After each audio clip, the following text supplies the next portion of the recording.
some, get some. Can I get a hell yeah? Yes, I am a pirate. You have to go with the Pirates because, of course, they have cannons and everything. It's a pirate's life for me. Be proud of who you are and what you are. You're pirate. It is a first down. Pirates. Because when you're at East Carolina, you go for it every time.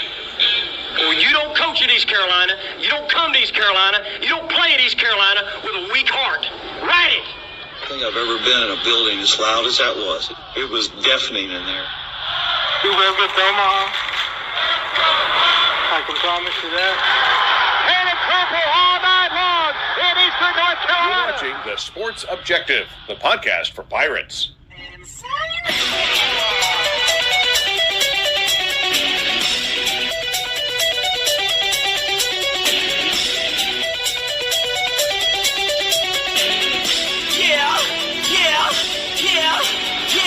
My heart is purple and gold. I'm a pirate down of my soul, and I don't back down not at all. Find out when the cannons explode. All right, welcome in to the Sports Objective as TSO On Deck. I believe this is episode 3, and we have got a great show. And I tell you what, I'm so excited because we kind of have Hollywood Squares going on tonight. One of the things I'm really proud of is this show, by the way, March 1st. The Sports Objective has been like broadcasting for almost 8 years, believe it or not. So, and the reason I bring that up is there's so many friends I've met along the way. Obviously, Stevie and Johnny, Justin, and but we have a very special guest who's also been another friend I've made because of the show. Unfortunately, or fortunately, depending on how you look at it, Alan Vick has been my friend for 30 years. So we have a big anniversary, don't we, bud? Yes, we do. Yes, we do. Yeah, you don't have to, Alan. You don't have to get me anything for our anniversary. I can arrange that. Okay. Let's start off with my buddy Kyle from LaGrange Barber. How are you, man? What's going on, guys? Yeah, looking like Hollywood Squares here tonight. Of course, the main star right in the center of the stage, right in the middle of the squares. Oh my God! Right in the middle of the Wait a minute! Right if this is the Brady Craig, Bunch, down, Craig, if this is the Brady Bunch, that means Kyle's my dad. Well, who's your dad? I'm Kyle's dad. Look. Shut up, Peter. So yeah, Peter Brady. We're gonna call it the Peter. youngest one in curls. Look, guys. Marsha. Mom always said, "Don't play ball in the house." Oh my nose. Pork chops and applesauce. I was getting ready to say that. Oh my God! You broke my nose. Okay. What was Jan's boyfriend's name? George Glass. George Glass. Yeah. Good pull, Dave. Yes, George Glass. My useless knowledge. I love. Yeah, the nation of useless information. What's Brady's dog's name? Useless information. Wasn't Alice in the middle? Yeah, you know what? She was. Hey, I guess I'm yeah, the she cleaning was. lady. You're the housekeeper. You're the housekeeper. Well, somebody's got to clean the house, Stevie. What about Sam? Sam the butcher over there with you? Yeah. Hey, you know what? We're married. You're the butcher. Congratulations, we're dating, Stevie. I'm actually would be Peter over here, I think. You're right. I don't know. The boys were on the left side and the girls were on the right. Yeah. So Alan Vick is Marsha. Marsha. And Johnny is Jan. I don't know what my favorite line from that song is. The youngest Tiger. one. That's right, David. Tiger was the dog's name. That was the dog, Tiger. Yeah. Don't forget about Cousin Oliver. At least David was listening to me. Appreciate it, David. Oliver. And they had a cat. Cousin Oliver. They had a cat. Yeah, they had a cat. His name was Wolf. And Davy Jones. Oh yeah. You know. He heard Marsha was his number one fan. Yeah, he did. Miss Brady. Oh, there was a lot of talk about that. I know they went on a date. One day. Yeah, fan with Greg. Yeah, so he did Marsha and the mom. Greg's a player. But you know when clowns never laughed before, beach stocks never grew. Oh boy, there's a pony line in there too, wasn't it, Kyle? Okay. Do what? Alan He's Vick. never ran before till something like Oh, that. he's never ran before. Was it Johnny Bravo? What was his name? Johnny Bravo, yeah. Yeah, Johnny Bravo. That's Alan, hard. Where did we go wrong here? Where have we gone wrong already with the Brady Bunch stuff? And there was y'all noticed there was never a toilet in the bathroom. They would always be in the bathroom. They didn't have a toilet. Never a toilet there. And they had an outhouse. Brady's were the first couple to sleep in a bed together. Yeah. Ever. I mean, there was never a couple, not just on TV, but in real life. Yeah. And they had an AstroTurf yard that Greg will be out there mowing. Yep. Sports. Joe Namath played. Joe Namath played on that AstroTurf, Kyle. Yes, he did. Yes, he did. Bobby sucked. But speaking of big time stars like the Brady Bunch, and we're gonna have to get to Craig here in a minute. He's our special guest. He's got an interesting story to tell. But the big news that we'll circle back to is Mr. Beast finally potentially getting involved with ECU. I think he's going to have to address it some way, shape, or form because it's making national media. Newsweek is reporting, Sports Center's talking about it. It's all over the place. So it is out there enough where it's going to have to be addressed. I think he'll give something to the football program. Whether he follows through with the $100 million or anything comparable is yet to be seen. But I do think at this point, I won't say have to. Nobody has to do anything.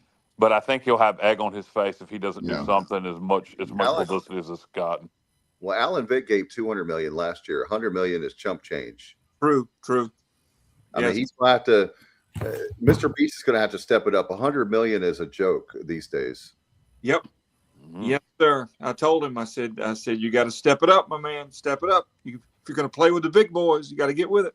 Yeah, I mean, Mr. Beast, he's only like a billionaire. I mean, $100 million would be a pocket change for him. Yeah. He's very calculated, though, and I feel like the fact that this is out to the level that it is gives me some hope that there's, like Kyle said, maybe not $100 million, hopefully, but if not, I feel like there will be some big time involvement. The reason why Kyle has a center square tonight for Hollywood Squares, the Sports Objective. Yeah, people want to talk about whose idea it was. People like Jeff Traylor. Oh, Jeff Traylor trash. Good Lord. Oh my Lord. Jeff Traylor trash. Hey, look, you goofy son of a bitch. A lot of people, a lot of people had this idea, Jeff Traylor trash.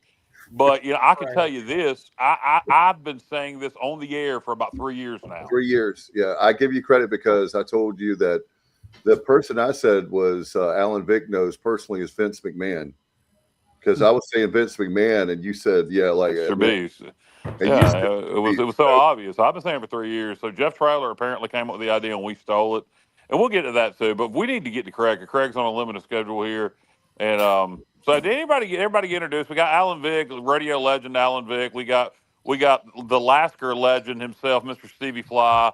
We got the king of stats, Mr. Johnny Robertson. We got the umpire himself, Mr. Wildfire Tommy Rich. Did somebody say somebody getting fired up? And Mr. Justin Butts, and then we got secret agent man, special guest Craig Doucette. Welcome in, Craig. How you doing? How are you guys doing?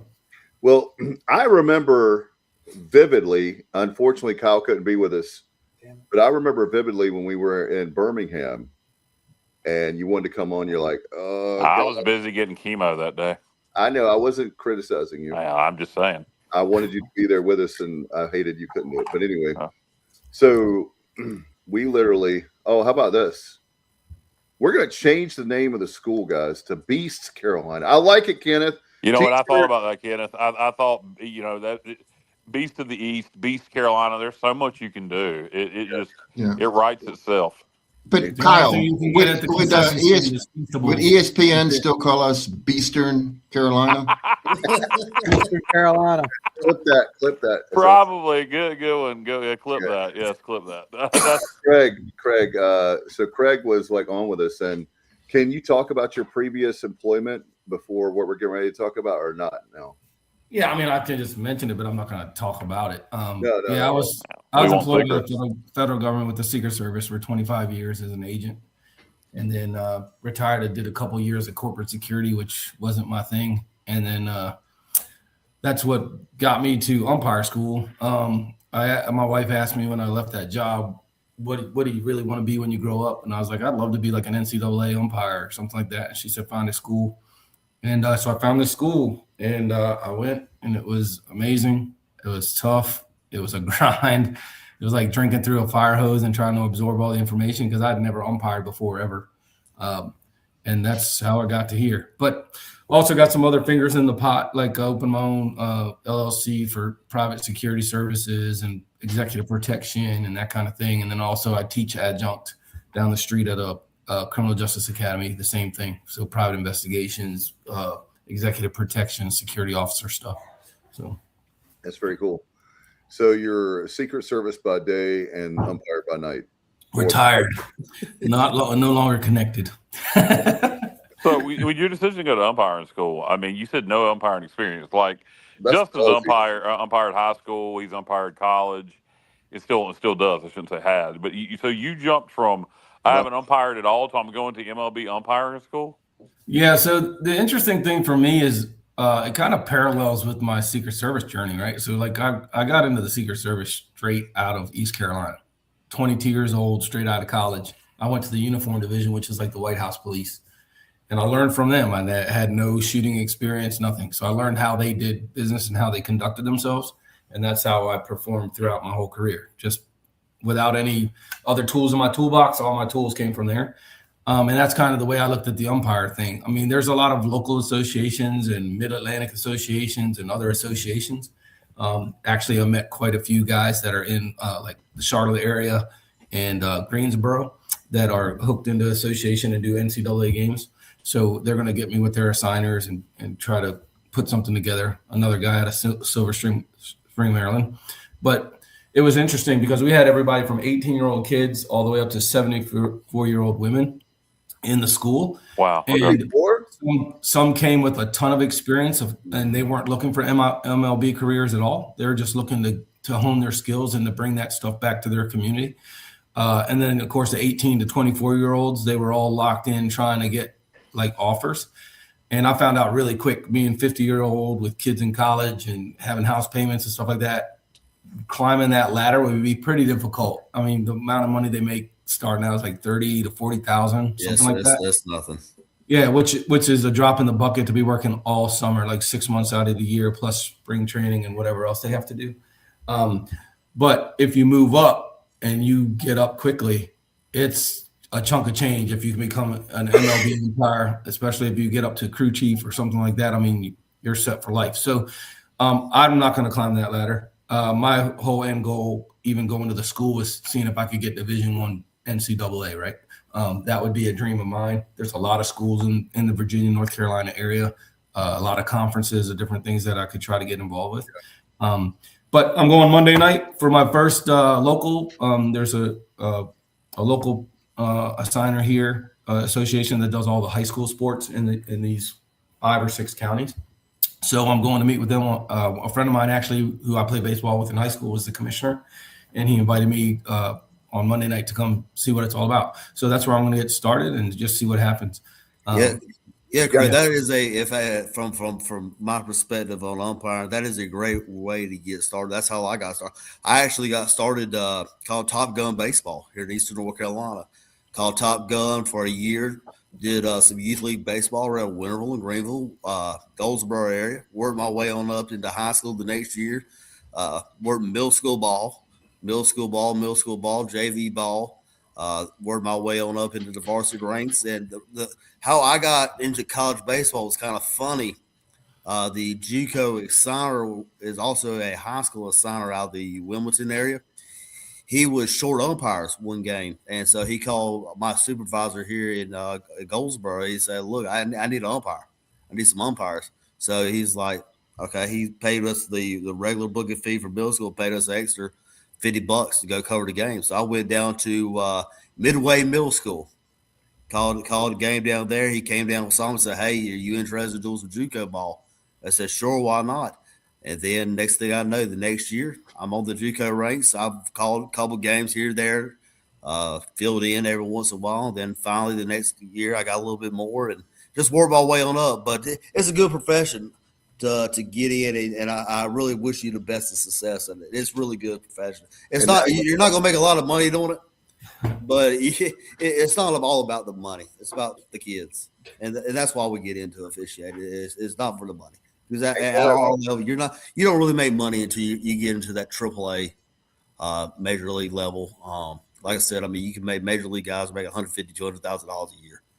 I mean, that's really good money. But for us JUCO guys, high school guys, if we can make $2,000-3,000 a year, then we're doing good. So best of luck, Craig. I really wish you the best.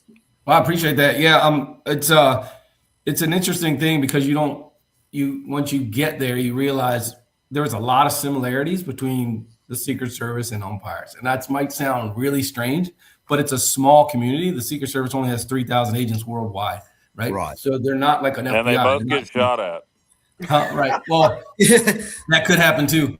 But they also are a small community, and if they make mistakes, right, like on certain levels, it's in the news, right? If we make mistakes, it's in the news. They have to, like, if they eject someone, they have to write a thorough, truthful report about what happened.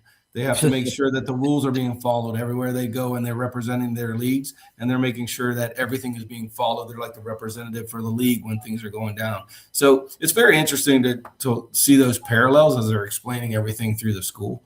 And you're not the first one to tell me that, Craig. There is a lot. We have a lot of policemen, state troopers in our association, and there's something about that correlation as a uniformed officer with officiating. You deal with pressure every day. And being able to use your voice. You know how to handle situations. And a lot of umpiring is how to handle that situations. Sometimes, I mean, some of these coaches at our level, at the middle school, none of them know the rules. Parents They're supposed to, though, and you got they're supposed to, but you know what? We're especially in our area. I go ahead and tell you, they don't know the rules. Heck, half the umpires don't even know the rules. Are you saying referees and umpires don't know the rules? Wait a minute now, Steve. Oh, did he say that? I'm a coach, and I've been saying that for years. And there's a lot of things when I say that. You know, I'm going ahead and put it out there. A lot of them don't know the rules. Yeah. I always get threatened with a 15-yard penalty, Stevie. Unsportsmanlike conduct, Stevie. I'm just telling you, they don't look. These young kids today, they don't pick up the rule book. Yeah, they go. It's interesting too, because when the school is set up in a way where, regardless of, I'm just talking about the Wendelstedt school, the one that I went to.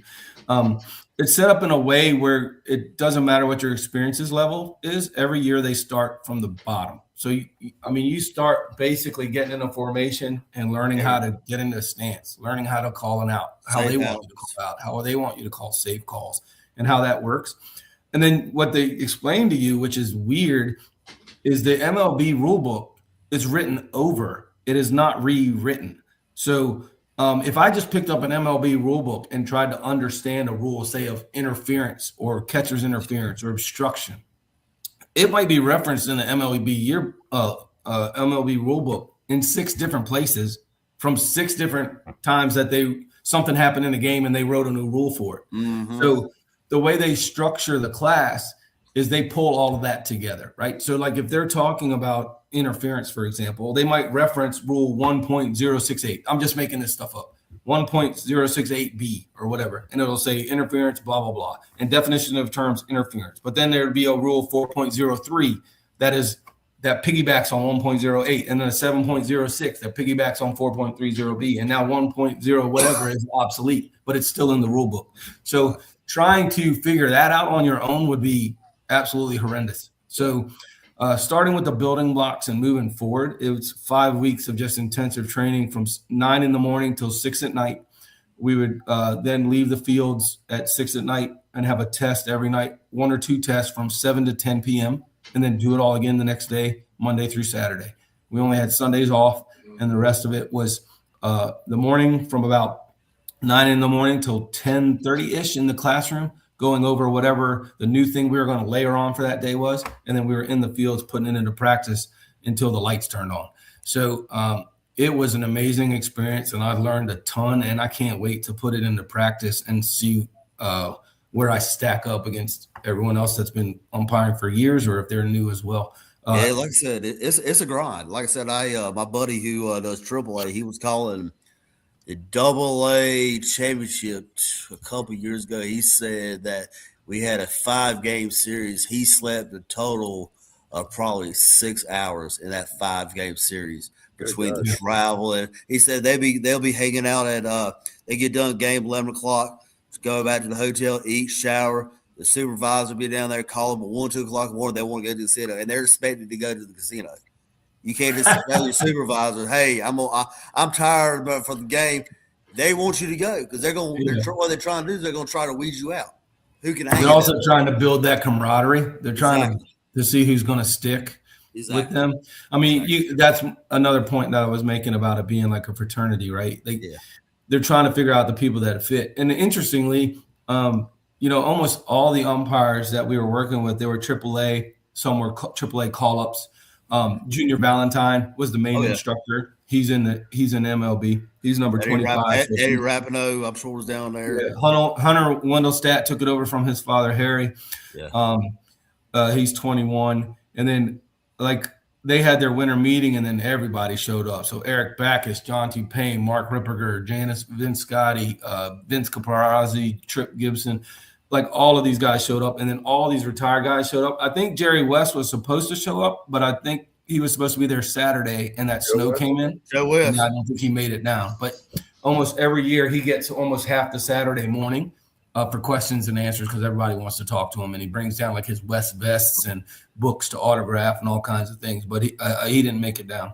Tell you, Craig, something about Joe West there. Joe West actually. I'm sorry, Joe. Yeah. Yeah, Joe West actually started in my association when he first started. When he was a student at East Carolina in Greenville, he actually started. He called his first game at Guy Smith Stadium. I got to see him actually in the Secret Service. We went to a game of the Mets, and the Mets gave us tickets down by the third base, and we sat down. And I look up and who's calling third base? It was Joe West. It was awesome. I said, "Go Pirates!" And I threw him the R, and he turned and gave me a smile when he threw me. Back. He actually came back to Goldsboro for a hot stove banking about 4 or 5 years ago. I had a chance to meet Joe. But yeah, he's a great guy. He actually does clinic for us every year, about 30, 45-minute presentation. Really good guy. Yeah, it's interesting because the whole camp is a 2-umpire system. Yeah. And I know you guys might not know, but it's 2 umpire, then 3, and then 4. And then if you're in a World Series game, you'll see 6 umpires out there. Yeah. But they do it all on the basics of 2-umpire system because these guys that are, if they get the call, they're going to go down and they're going to do the backlot games of spring training. And then they're going to do rookie ball or 1A ball. And it's all a 2-umpire system. So it's really cool to learn it and just keep repping it over and over and over. Mechanics.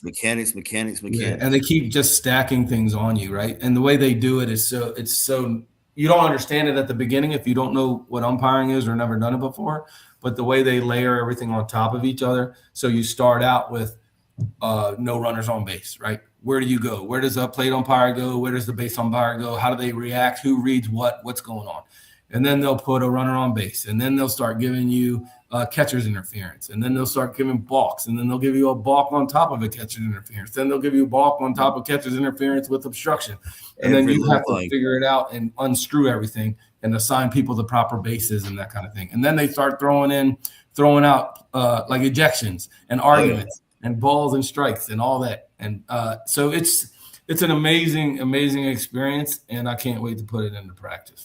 Craig, what was the most, would you have not having an umpiring background? You walk in there, it sounds like some other people didn't have a lot of umpire background too. But what was the most surprising thing you ran into that you weren't expecting at umpiring school? I think the age of the kids. I'm walking in there as a 50-year-old retired guy, right? And seeing these, 18-year-old kids.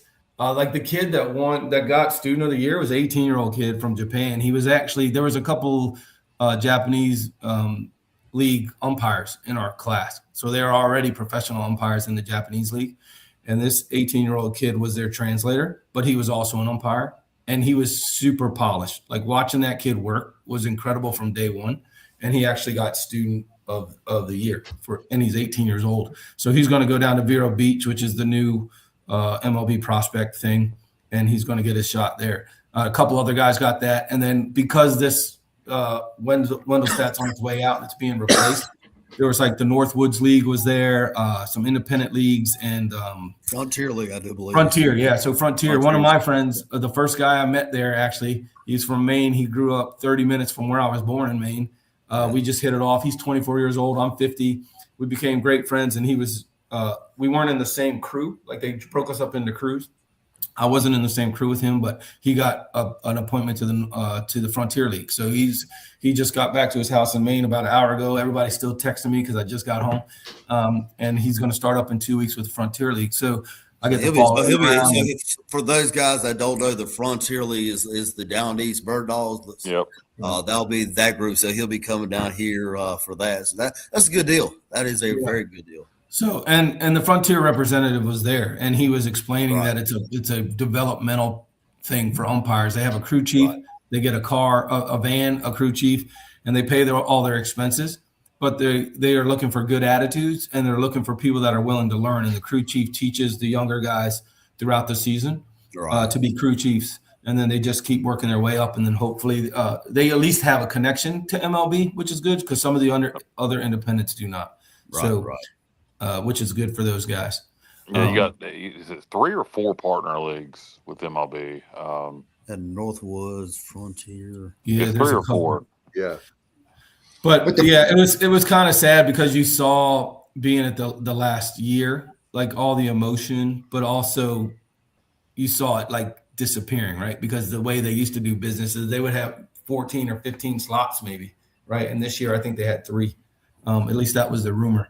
And then obviously they're phased out because like in a couple weeks, I keep getting Facebook messages. I think in a couple weeks, the MLB, they have like 1-day camps that they're going to put on.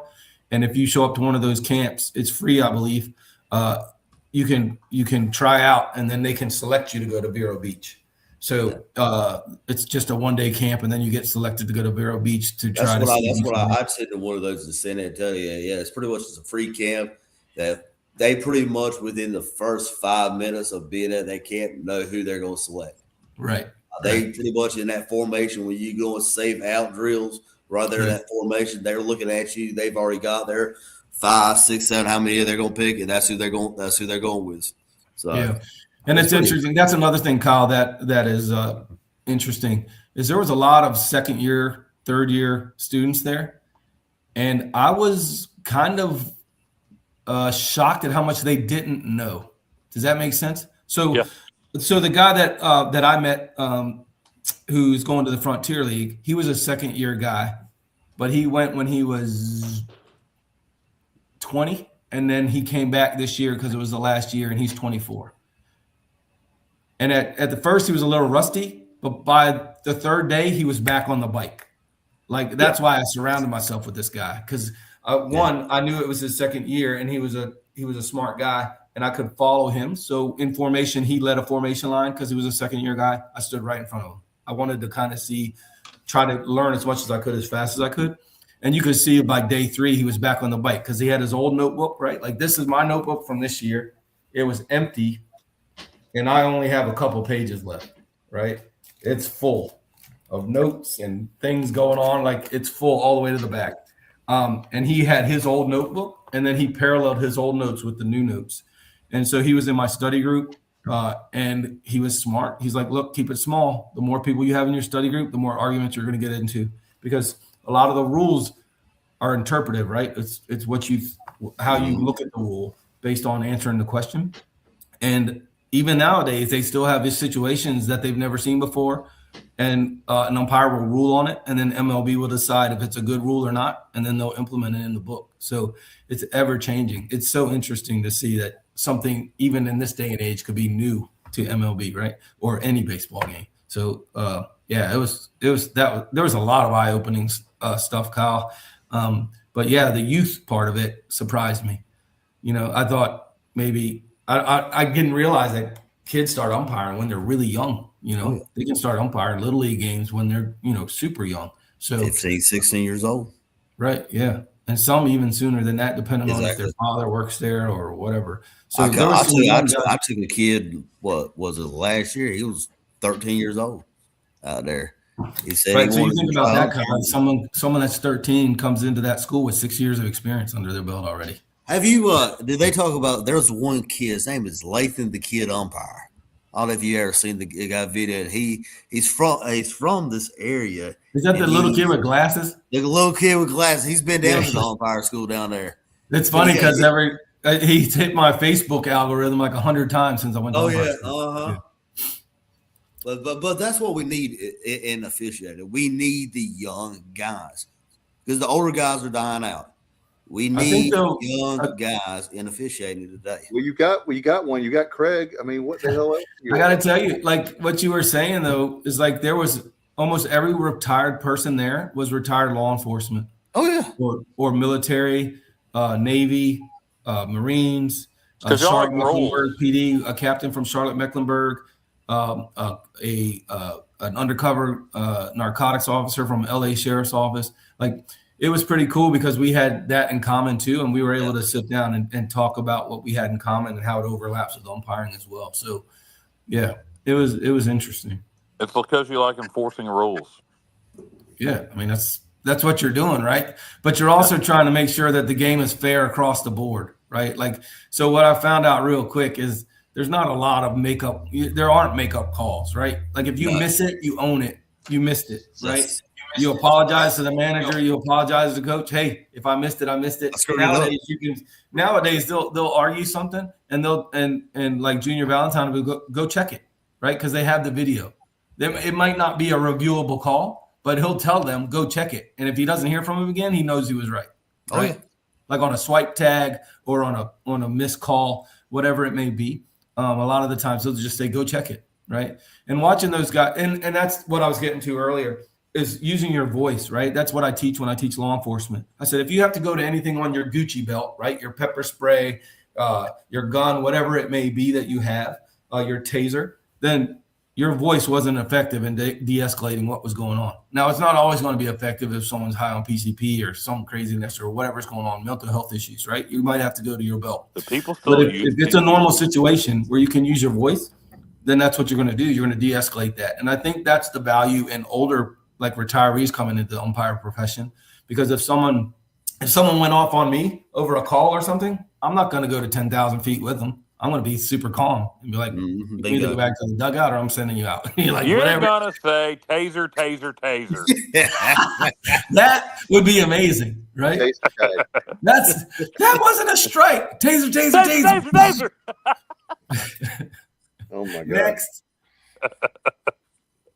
No, but and that's what I'm talking about, the parallels, right? Like as they were explaining it, I'm a guy that always takes my experience, and that's how I learn, right? I apply it to what I already know or some situation that I already know, and I go, oh, I have a full understanding and grasp of that concept. And that's how I did it throughout the class.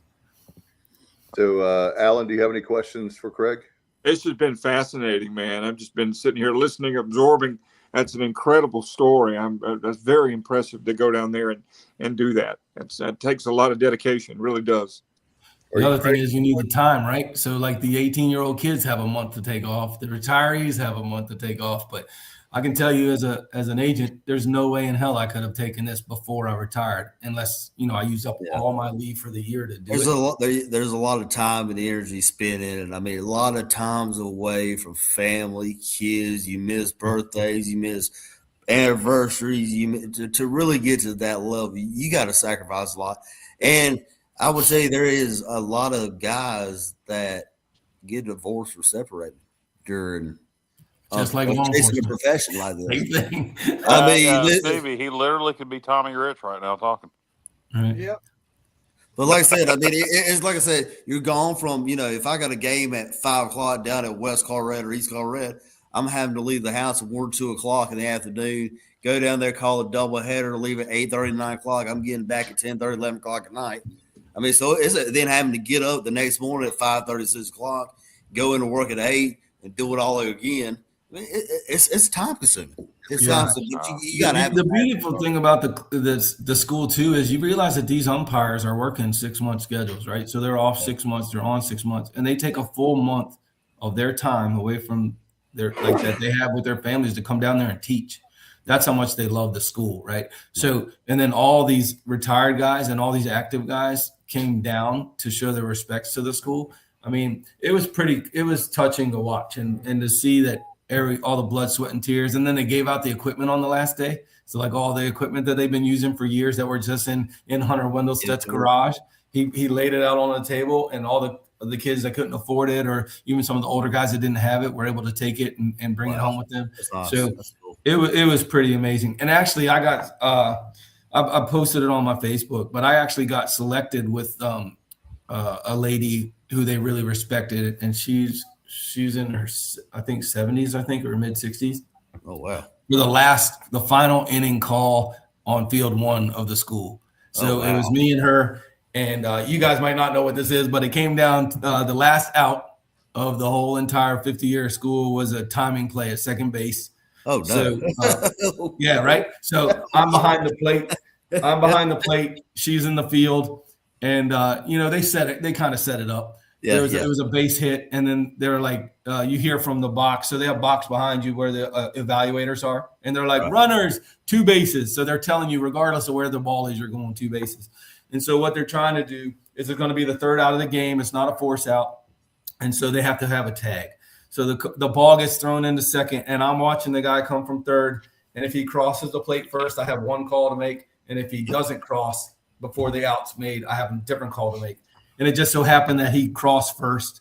And so she goes, he's out. And I was like, that run scores. That run scores. There you go, Greg. Score that run to the press box. Bingo. And as I turn around, it's all the MLB umps that are in the box. And Junior Valentine, the head instructor, is standing on the fence. And I just caught eyes with him. And I was like, man, this has got to suck. And he looks at me and he mouthed me, that was the last call, right? And I just, out of instinct, I don't know what I did. I just looked at him and I saluted him. And it was just a cool moment. And I was proud to be a part of that. Having 0 umpire experience and then banging out a call for the last call was pretty cool. Bingo. There you go, Craig. Man, I have to do that. And another thing is I don't know what I don't know, right? So I know how they teach it and how I'm supposed to enunciate and do things. So it's going to be interesting, my first high school game. And I'm like, he's out, he's still out. And I'm going to turn around and the crowd's going to be like, what the hell's wrong with this guy? Well, let me know how that first game goes. Right, exactly. And then the crew chief looks at me like, what's wrong with you, dude? I'm like, I'm sorry, man. That's the way I was taught to do business. But hey, take it and soak it in. Whatever they do, you can't go wrong. You cannot go wrong. You'll have a lot of people trying to tell you a whole bunch of stuff. Just remember what they told you at umpire school. Take that knowledge and soak it all in, and whatever else somebody says, if you take it what it is. Look, I'm old enough to not care, right? Hey, I'm going to do it the way I was taught to do it, and it's going to be everybody's going to know what I'm talking about, right? I'm just interested to get started and to stay in touch with baseball. I think that is so cool, and know that I'm going to be fair. I'm not going to pick sides. I've done that my whole career. It is hard as an umpire to pick sides. I will tell you, ball strikes, saves, or outs. It's the game. Everybody talks about an officiating. Well, this guy umpire screwed this, or we got the Tulsa screw job up there in football. Look, they're not out there trying to screw the game. Look. I know you're going to object to that, but let me tell you this. I've had private discussions with somebody intimately involved in that game, and I'm telling you what, that Tulsa game was. That was we all screw up. All right. Let me tell you. There was a reason, Justin. Let me tell you something for the good of the group. That game was specifically, we were screwed out of that game. I will text you that reason. I'm not going to say it on the air, but there's a definite reason that they made sure Tulsa won that game. Here's another eye opener for you, Kyle. So, I'm hard on umps. That call's low or that's bad or whatever, right? So we go into cages for the first time, and cages is where they're videotaping you. They got a pitching machine, and they're throwing balls over the plate, and you're behind the plate, and you're making balls and strike calls. And they're teaching you where to put your head, how to track the ball with your eyes, not to move your head when you're watching the ball, that kind of thing. It's a lot of it's perception, right? Like if you're looking like this, then people are thinking the ball's lower or the ball's higher or whatever, based on where your head moves or that you don't know what you're doing, right? So you're supposed to keep your head super still and you're just tracking the ball with your eyes. And I can tell you, that's hard as hell. That is, and I felt so bad like doing that. I was like, holy crap, man! I've been yelling at these guys, and it is almost near damn impossible. The first couple of times, it took me a while to get used to tracking the pitches into play, not moving your head, especially that ball coming into you. You think it's going to hit you, you start flinching. You'll start to flinch. Right? I mean, I'm just telling you, you get a 92, 93 mile an hour fastball coming right at you, like. Yeah. And you're standing in the slot, so you're not supposed to be straight behind the catcher, right? Like you're off to the side. So there's a lot of things that I learned, and being able to listen to an MLB umpire tell me their tips and tricks on how they draw an imaginary line here, and they make sure that they're higher than the catcher so they can see the back of the plate, right? Like things that you don't think about, when I first started, I put my head almost with my chin on the catcher's head, right? And they're like, then the guy puts his hand down, so it looks something like this, and he goes, "How many fingers am I holding up?" And I'm like, "I can't see." He goes, "Yeah, you're right." He goes, "How many fingers am I holding up now?" And I said, "I can't see it." And he's like, "You're right." And then he goes, "All right, stand up," and he readjusts me, and he puts his hands in the same spot, and he goes, "Now, how many fingers am I holding up?" And I'm like, 2. And he's like, "Very well." And everybody's laughing their ass off. That is one of the biggest concepts for new umpires is head height. Either they're too high, too low, they're too tight, they're too far back. It's a matter of finding that right position to see that inside corner, the outside corner, where that pitch is. And, in today's game, catcher framing pitches. If he moves it here, the glove goes here, then it's out ball. If it goes, so you learn that. And it takes you 3-4 years to get used to it. I mean, I'm still at 14 years of officiating and learning. And watching catchers frame balls, it really changes the perception of the crowd, even though it was a bad pitch, right? Guys, we're 41 minutes in here. As interesting as this is, we got to move on to switch topics. I can talk. Craig, you are welcome to stay, my friend, if you want to talk about ECU stuff, but we got to move on from the umpire talk. All right, sounds good. That'll work. I appreciate you having me. I didn't know exactly what you wanted me to talk about, so I just tried to give you an overall of what was up. Oh no, you're good. It's just we're trying to do the show in an hour. We got a lot more topics to take. Pal, I've watched this show. Thursday night. No, we're trying to do 3 hours later. We're trying not to do 3 hours Sunday night. Don't give me that. Not tonight. Hey, Craig, we'll do our own show one night, all right? We'll do our own show. Craig, you're welcome. You're welcome to stay, my friend. Dude, I'm gonna go spend some quality time with the wife since I haven't seen her in 5 weeks, and I will let you guys have a great rest of your show. I appreciate you having me on, seriously, and I appreciate the back and forth with a 14-year ump versus a 0 ump, and I look forward to seeing where this takes me, and I wish you all the best of luck with your podcast here. Hey, thanks, Craig. I'm waiting for the minute. I'm waiting for the moment that you go jaw to jaw with Cliff. That's what I'm waiting for. That's what I want to see. I wouldn't. I'd be like, I wouldn't either. But Craig, you know the rules. Time to go. Hey, Craig, how can people get in touch with you in case that was my question I was trying to ask you before we get out of here? How can people reach you as far as if they want to if they want you to umpire a game? Easy for me to say. I think I'm going to leave that to the assigners and see. Okay. So talk to them because I don't know exactly how all that stuff works, but I know I'll be in touch with you sometime. Appreciate that. I appreciate that. So I got some contacts you can have as well. Awesome. And you might know some of the guys that I was in school with because they're from Greensboro and Charlotte. So Dusty Dillinger. Craig, do you have any social media you do want to promote? Not outside of this group, no. Okay. All right. Gotcha. Yeah. If you have it, you have it. All right, guys. All right. Have a good one. Thanks, Greg. Have a great one. Take care, boys. All right. Y'all made me be the bad guy here. I mean, my God. Well, I was trying. Wildfire. I'll tell you one thing. Justin's going to run for the damn Senate because I was trying really hard, like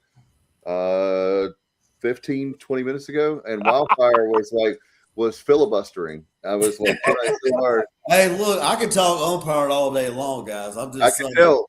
Hey, I'm saying if you want me and Craig to do just a show on officiating, bring it on.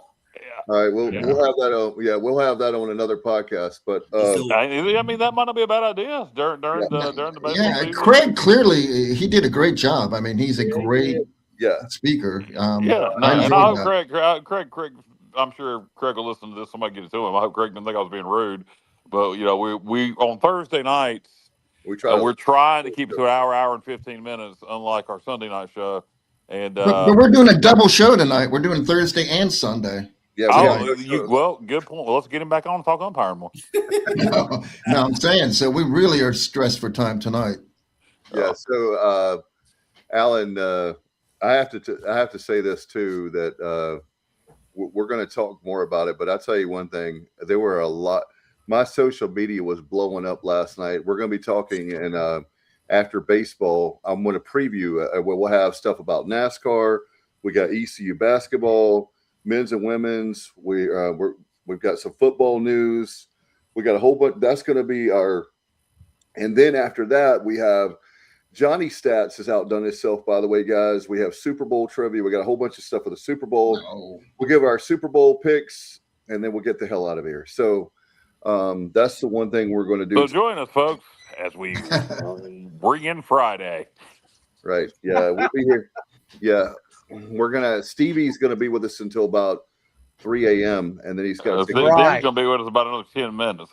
Right. You can be up here at 3 a.m. Dave. This boy ain't gonna be there. No, I do want you for the Super Bowl stuff, so I hate that. That was one of the things I was trying to. Anyway. All right, well, let's get into the Super Bowl talk. We'll work backwards. So we'll jump into the Super Bowl. I think that's a good idea, Kyle. And I haven't outdone myself because I'm not an NFL guy, but I have a couple interesting things. But my first question about the Super Bowl was to Stevie. I'm assuming you're rooting big time for the Seahawks? Yes. Yeah, I figured you would be. Tell everybody why are you rooting for Seattle? But look, there was an intense.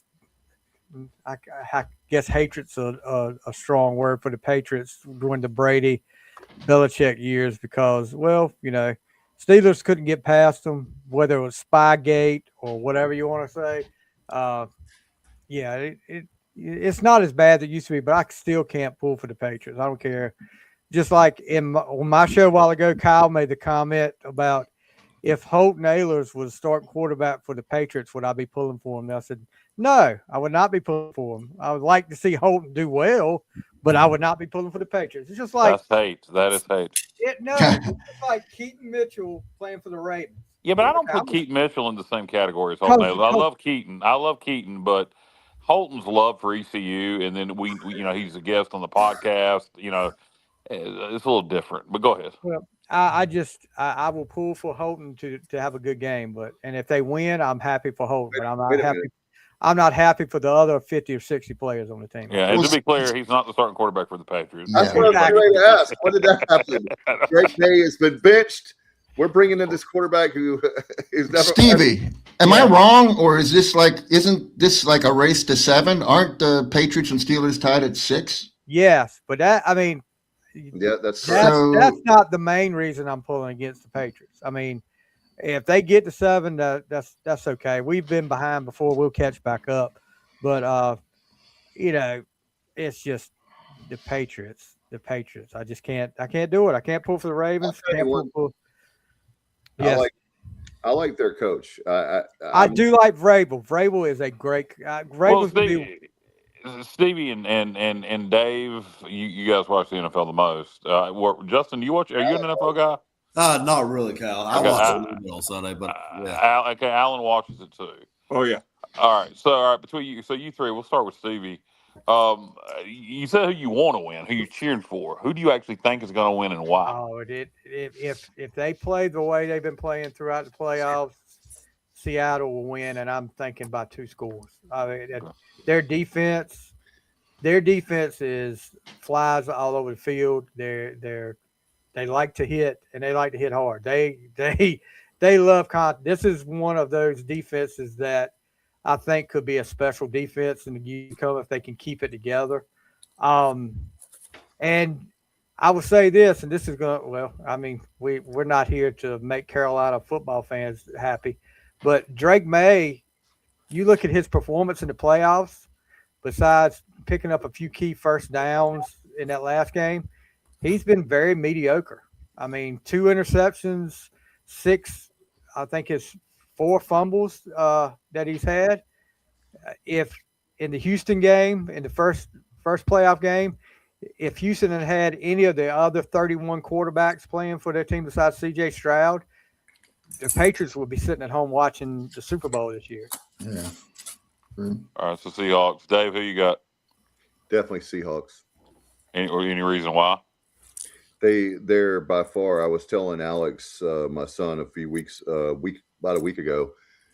They have, whenever they punch their ticket in, it's like I knew they were good. I'm not trying to say I didn't think they were good, but quietly they put together. You have to go. I think the reason why they're going to win is because this team is like a well-oiled machine. It was the GM, and I'm going to be like Kyle now. His name escapes me right now. I was talking about Johnny. We were talking about that earlier before. Sam Darnold? No, the GM, the general manager. Oh. Who? For Seattle. Seahawks. Oh. Anyway, I was trying to give kudos. The general manager for the Seahawks has put together a great. I mean, they are loaded, and that doesn't mean they're going to win. But if you're asking me, like, who I think they should win. So, guys, you listen to Sam Darnold. His quarterback rating in the playoffs is 122.4. That's the fourth highest. Wow. In a postseason going into I did not know that. That's impressive. Yeah, he's the reason I'm rooting for Seattle. For a guy to come from being with the Jets, which that's a whole nother story. If you're playing for the Jets, then you're in trouble. The Vikings, why did and Vikings, it makes no sense why the Vikings. I'll tell you a story about that too, Dave. But Sam Darnold with the Jets struggled. And actually told his coach, I'm seeing ghosts on the field. That's why he was throwing interceptions. I mean, when you say that, I figured that was it. Sam Darnold's done. It will be a backup holding the clipboard for the rest of his career. Well, did anybody get a damn it, it would have been funny if I could have got it out. Did anybody get one of those EMT? Not EMT. God dang it. I screwed up my own joke. Yeah, well, you got it. You know what I'm talking about? I'm still laughing for some reason, though. They screwed it up. That's why. The damn little meter things where you tell if there's ghosts around. Oh, yeah.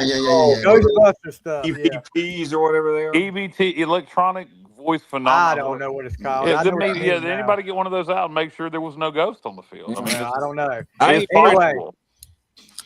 Does Bruce Willis talk to him? Maybe he does. Bruce Willis. I see dead people. Yeah. Hey, I have a quick question for you, Stevie. Yes. If Seattle has the best defense in the NFL, which I believe they do, who's number 2? They're not in the Super Bowl. Yeah, they are. It's the Patriots. They're absolutely the second best. I don't think the Patriots is. I honestly. In every stat, they're like one of those teams is number 1 and one is number 2 in almost every defensive stat. I'll tell you this, Johnny. As far as watching them defenses play this year, the team that the Patriots beat had the second best defense in the NFL, the Denver Broncos. I think if not based on the fact that the Patriots beat them. Well, if you had your start quarterback in the game. That sounds like an excuse to me. Well, I'm not a Broncos fan at all. Sounds like you are. No, I'm not. Well, I'm not. Don't get defensive, Kyle. But yeah, if Bo I don't Nix, think I'm the one getting defensive. If Bo Nix is starting in that game, that's another game I think the Patriots. I got the best defense. I agree with you, Stevie. I'm trying to get on Stevie's nerves. I know, but it's not going to work. It's not going to work. It's not. I actually played against a guy that actually plays for the Seattle Seahawks back when I was in high school. Actually, his name was Jerry Reed from Goldsboro High School. Jerry Reed. Jerry. Snowman. Jerry Reed. Jerry Reed. How about that? The Snowman. All right. The Guitar Man. Eastbound and down. But Dave, you were talking about Darnold with the Vikings earlier. Sam Darnold with the Vikings last year won 13 games. What the hell are you not bringing him back for? And the Vikings had J.J. McCarthy as their number 1, their first round pick last year. Yeah. McCarthy gets injured. There was a story come out this week that the Vikings were close to trading McCarthy to the Raiders, and they would have kept Sam, or tried to keep Darnold there. but they backed out of it. Said they were going to go with McCarthy. You talk about Vikings fans out there, and no coincidence. The Vikings GM got fired as soon as the season was over with. Yeah, because you know what? The record difference was extreme, and the personnel difference was not extreme. Like they didn't have a huge turnover. It was just Darnold was gone. Just Darnold. Yeah, and that. I was going around the horn here. Alan Vick, the other NFL expert here. Who do you like in the Super Bowl and why? I like Seattle. You guys have brought up most of the points. Sam Darnold is playing out of his mind, and the defense is good. Darnold is a great game manager. Yes. He's not flashy, but he makes the throws when they're necessary. Former Carolina Panther, Sam Darnold, by the way. Yeah, that's true, too. Yeah, I think Seattle's a 10-point favorite for me in the game. At least. Wow. Yeah, I think that one of the reasons why I'm pulling for Seattle is that very thing. He's a journeyman. I think that's what you would call him. And he's the kind of guy I was trying to think, the first Ravens Super Bowl win. Oh my Trent God. Dilfer. Yeah. Yeah, Trent Dilfer. Dilfer was a game manager. Yeah, look at Mark Rippon for Washington back in the day. Yeah, absolutely. Brad Johnson. I'll tell you this. Mark Rippon lit it up that year. Yep. I mean, he lit it up that year. Now, Brad Johnson, you talk about Brad Johnson, that was another what you would call game manager there. He wasn't flashy or anything, but he got the job done. And it didn't hurt that the Buccaneers had that great defense that year. Just like with Trent Dilfer with the Ravens. I mean, that was one of probably the top 10 defenses in NFL history right there. But Brad Johnson, as much as I hate to admit that. I have an interesting Mark Rippon nugget. My sister bought me a pair of cowboy boots at a yard sale that the Rippons were having, and so I'm wearing Mark Rippon's cowboy boots occasionally. So I got that going for me. Trying to fill Mark Rippon's shoes, literally. I could never fit in his shoes. That dude was amazing. He was really fun to watch back when they were the Redskins, Dave, and I rooted for him. They had the posse, Ricky Sanders, Gary Clark, and Art Monk. My goodness. Oh, my God. Yeah. Well, that's the thing. Three wide receivers go over 1,000 yards in 1 year. That was incredible. Yes, sir. And they're going to, by 2030, guys, if I can make it that long, they will have a brand new stadium inside of DC where RFK used to be, and it's going to be awesome. So amazing what they've done with that. The architecture, it looks like RFK, but much, much more modern. RFK. I'll be going there for sure. And Alan Vick, I hope that you'll come up here with me, obviously. I'm ready. I am ready. Yes, sir. Okay. I got one reason why you should be worried if you're a Seahawks fan. And that is, it's hard to argue with. 15 of the last 18 Super Bowl winners were wearing white jerseys. Now the Patriots, they're taking it a step further. They're wearing white jerseys, white pants. They're not taking any chances. So, that goes their way. But here's the other, a weird Super Bowl stat for the Patriots. This century, they've played in 9 Super Bowls. They've scored 3 points in the first quarter and 102 points in the fourth quarter.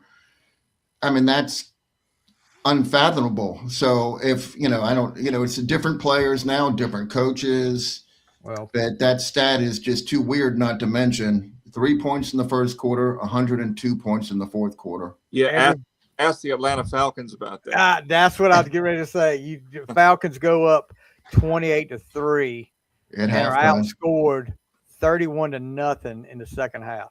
Yeah, just amazing. And let's not talk about who was the coach for the Falcons that year. So who was that, Dave? Dan Quinn.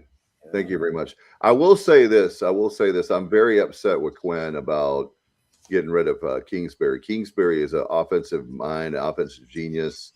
That was a bad mistake. I honestly think, Dave, that he was going to leave on his own. I think he had a lot of offers, but I haven't seen him take anything. Where did he go? Where's Kingsbury at? He's not anywhere yet, but no. To me, Kingsbury's offense fits better in the college game, and I mean, maybe I don't think he's going to stay in the league, but I'll tell you this: he did it. Offense was really strong with Jaden Daniels' rookie year. And Daniels was hurt a lot this year. Yeah. It's like Dave. It's like we're reliving RG3 all over again. Yeah, it is. The Shanahans. I will never forgive Mike Shanahan for keeping. We were up 4. So speaking of the Seahawks, I have no love really for the Seahawks. They beat us a couple times in the playoffs, and the RG3 year was like 2013, I believe. That year we had a really good team, and we're up 14-0. Shanahan leaves him in when you have our good buddy Alan Vick's best friend Kirk Cousins, and they could have put Kirk Cousins in and managed that game, and we would have had a chance to win that game. Instead, that pretty much ruined RG3's career. Yeah, that was the 2012 season going into 2013. Just what can you say? Just some guys are just injury prone, and I love Jaden Daniels, but I'm just so concerned about his frame and his fragility. He's a great athlete, but man, he needs some meat on his bone. Yeah, or he's gonna have a short career in the NFL, I'm afraid. So he's gonna have a microphone in front of his face before long. I hope I'm wrong, but I mean, I love him, but I'm afraid that frame just does not get it done for longevity in the NFL. It just doesn't. Yeah, no doubt. And Stevie, do you have Stevie? Listen to me, Johnny. Do you have any Super Bowl trivia for us? We have. No, I'm not. No, I just had those two. No, I told you I'm not an NFL guy, Dave. I was prepared for baseball. No. I was prepared for a baseball Thursday, and then Dave reminded me very late before the show that we're not having a show on Sunday to talk. And so it escaped me that the Super Bowl was even this Sunday. So yeah, no, I just have those two stats no, I don't have any trivia. I think we got so much to cover. So, we don't have much more to say about the Super Bowl. So switching gears from Super Bowl, as we brought at the beginning of the show with Mr. Beast. Nobody really knows anything. It's all speculation at this point. But if everybody, if you had to guess, how soon do you think you're going to hear, yes, this is happening, no, this ain't happening? Or this is happening to a degree? I think sooner than later, just because of what you said. There's going to have to be some. Yeah. Mr. Beast himself has to speak on this at some point soon, in my opinion. Igo said that there's a supposed meeting planned between ECU officials and Mr. Beast about this. Next week. Yeah. Blake Harrell's supposed to be in the room, along with the other, the people you would think. So, I would let Blake do most of this talking. I'm sorry, but if I was maybe John Gilbert's, I guess Stevie's is gone. Yes. Maybe John Gilbert's is charismatic enigma that I'm really not aware of, or anybody else that may be in that room. But I think I'd let Blake do this pitch. I believe I would. I don't know if you guys agree with that or not. Definitely. I think you have to, when you're looking at Blake Harrell is a really good coach. He's very underrated. I think we could have a situation, if it is true, I think there's some validity to it. I thought that at first it was kind of like AI, like it was clickbait. Yeah. But I think there's we have all of us have sources at the Ward Sports Medicine building who are telling us from different angles that there's something. I was just say that there's definitely smoke, like the there is smoke, yeah, purple smoke, yeah, purple smoke. Yeah, I don't know if it's purple haze, but it's purple smoke, and we'll see how if it's true. Yeah, and the reason I say Blake, I would let him do the pitch is I think Blake's very engaging, and maybe Mr. Beast deals with all kinds of people in the business world, so maybe he's used to the more drawed up professional. But I think Blake, could sell him on it. And Beast Carolina, yeah. I mean, that's those t-shirts, baby. I mean, it just rolls off the tongue. The Beast of the East, Beast Carolina. I wouldn't be opposed to doing a Mr. Beast uniform, with his blue and pink colors. I mean, for a game. I mean, it's it won't be this season, or I guess it could start this season but the monies wouldn't kick in until the next portal cycle. But so it wouldn't be. I don't think the hype would start this season because it's too late. You're not going to be competing for a national championship on paper this season.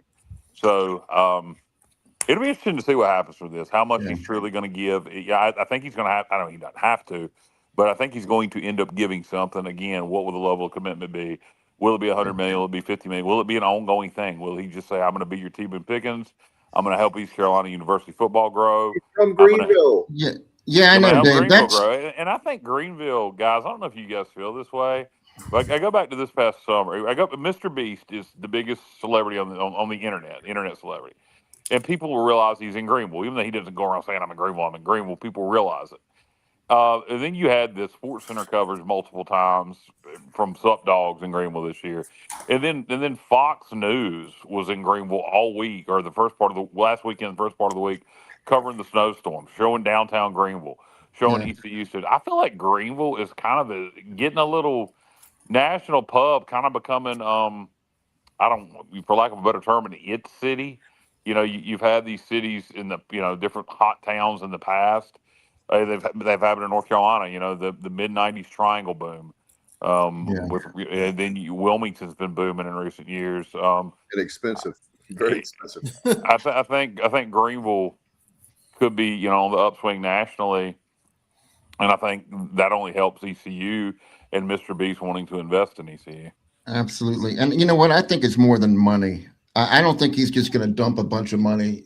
I think it's going to be his involvement, and that's the part that I look forward to is commitment to like the educational part of it, and it just to boost ECU, the university, the med school, everything's going to be affected. Well, he's got such a fan base, JR. Yeah. You just tie it directly to football. How many people are going, that don't care about athletics or loosely care about athletics because they're Mr. Beast fan? Kids, especially kids and teenagers, and that's enrollment at ECU. You get these kids and these teenagers that love Mr. Beast. I want to go to ECU. So, or just come or follow the football program. How much would the ratings go up? I mean, I'm telling you, it could be a really big thing for East Carolina University. No doubt. Jimmy is a businessman. He's smart. He's going to if he does this, he's going to find a way to monetize it for himself as well. He can do some of this out of the kindness of his heart, which is great, but he's looking at Mr. Beast Incorporated with everything he does. Yeah, no doubt. And I do think it would bring a lot of attention to his brand because I think it would get a lot of ESPN Sports Center type attention. It would get during next college football season. Yeah, we'll get to Jeff Traylor. During next college football season, if he really invests, if we have a Texas Tech type roster, for example, it's going to be talked about. It'll be one of the hot topics next football, not the 26 football season, but the 27 football season. It would be one of the hot topics leading to the season. It would be talked about nonstop on ESPN that East Carolina University, with Mr. Beast backing, has the highest paid or one of the highest paid rosters in college football. You don't think that's going to be talked about every 5 seconds on SportsCenter, on College Football Live, on every college football platform you could think of, and check the ratings. College football, despite people hating the current game because of the portal, et cetera, ratings were through the roof this year, and Mr. Beast knows that. So what you're saying, Alan, is monetizing it. Well, when you have bowl games and national championship games setting records, he probably sees how college football is hot on in terms of the ratings. So there you go. Yeah, we had Kyle. We had the guy, I can't think of his name, the CEO of the Barbecue Bowl. Well, in Greenville, North Carolina, we can have the Beast Bowl. Yeah, I don't. Let's worry about ECU football. Let's worry about ECU football. We'll worry about the Beast Bowl later. I'll tell you what the Beast Bowl will be, Dave, when we're toasting the first round of the playoffs. How about that? Jeff Traylor. Somebody wanted to talk about Jeff Traylor. I need to go watch the whole clip. I just read the comments of it. But, you know, he apparently in a press conference, and by the way, what the hell is he having a press conference right now for? I mean, that's another just odd thing in itself. It says something to the effect of that was his idea. He had thought of that. Now East Carolina's stealing it. He talked about doing a reality show and they give everybody access to the. JR, did anybody watch the whole clip? No, I couldn't stomach it, Kyle. Plus, I was very busy. I was on both. It was at his, I think it was at his signing day press conference where he announced his 20 additions to his class, 2026 class yesterday. I watched part of it. And pretty much he referenced it was his idea first. That he would, you know, open up pretty much the same thing, open up the facilities, and we stole Mr. his Beast ideas. doesn't live in San Antonio. Well, no, this stupid. Hey, Jeff Traylor, you have the damn Alamo. Okay, you have the damn Alamo. We have Mr. Beast. So, well, here's the problem with Jeff. Well, here's the problem. Well, we don't have Mr. Beast yet, but here's the problem with Jeff Traylor trash. And I call him Traylor trash. Keep that in mind. It's a play on words. I live in a manufactured home. I don't, so nobody get offended about that. So Jeff Traylor trash. Look, here's the thing, and this is the reality of why his frustration is blooming so much in recent years, last 2 years. UTSA was a red-hot football program.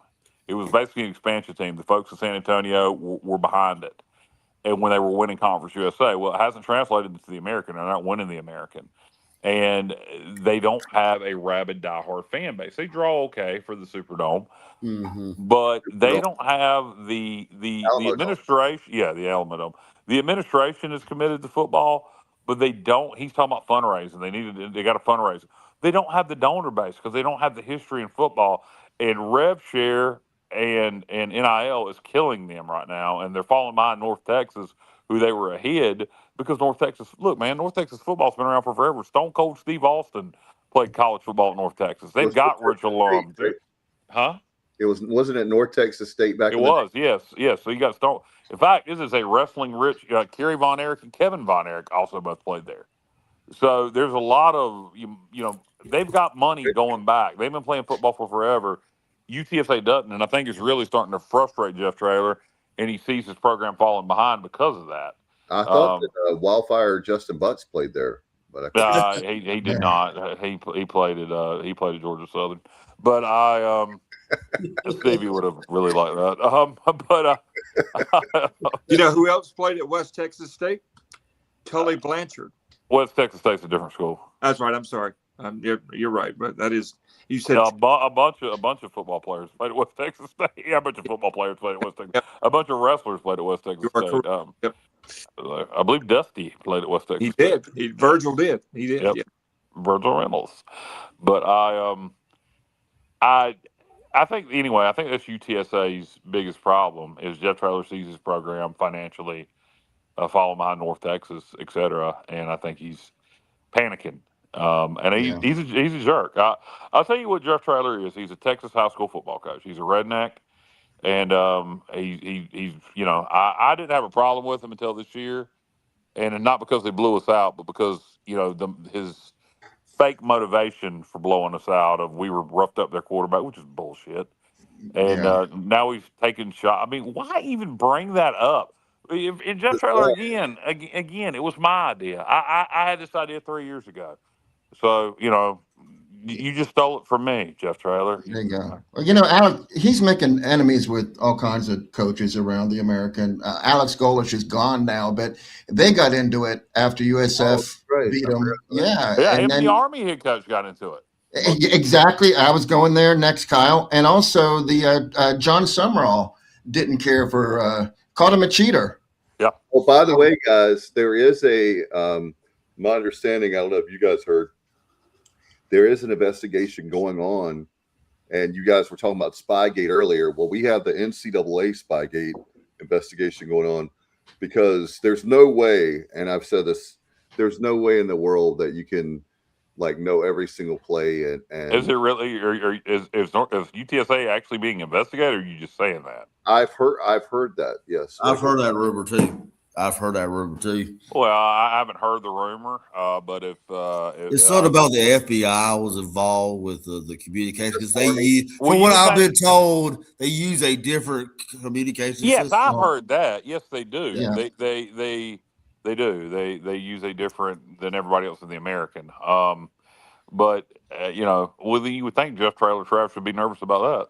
Well, we could hire Craig Doucette to do an investigation for us. He'd get to the root of the problem. And he would tell Jeff Traylor, "You're out."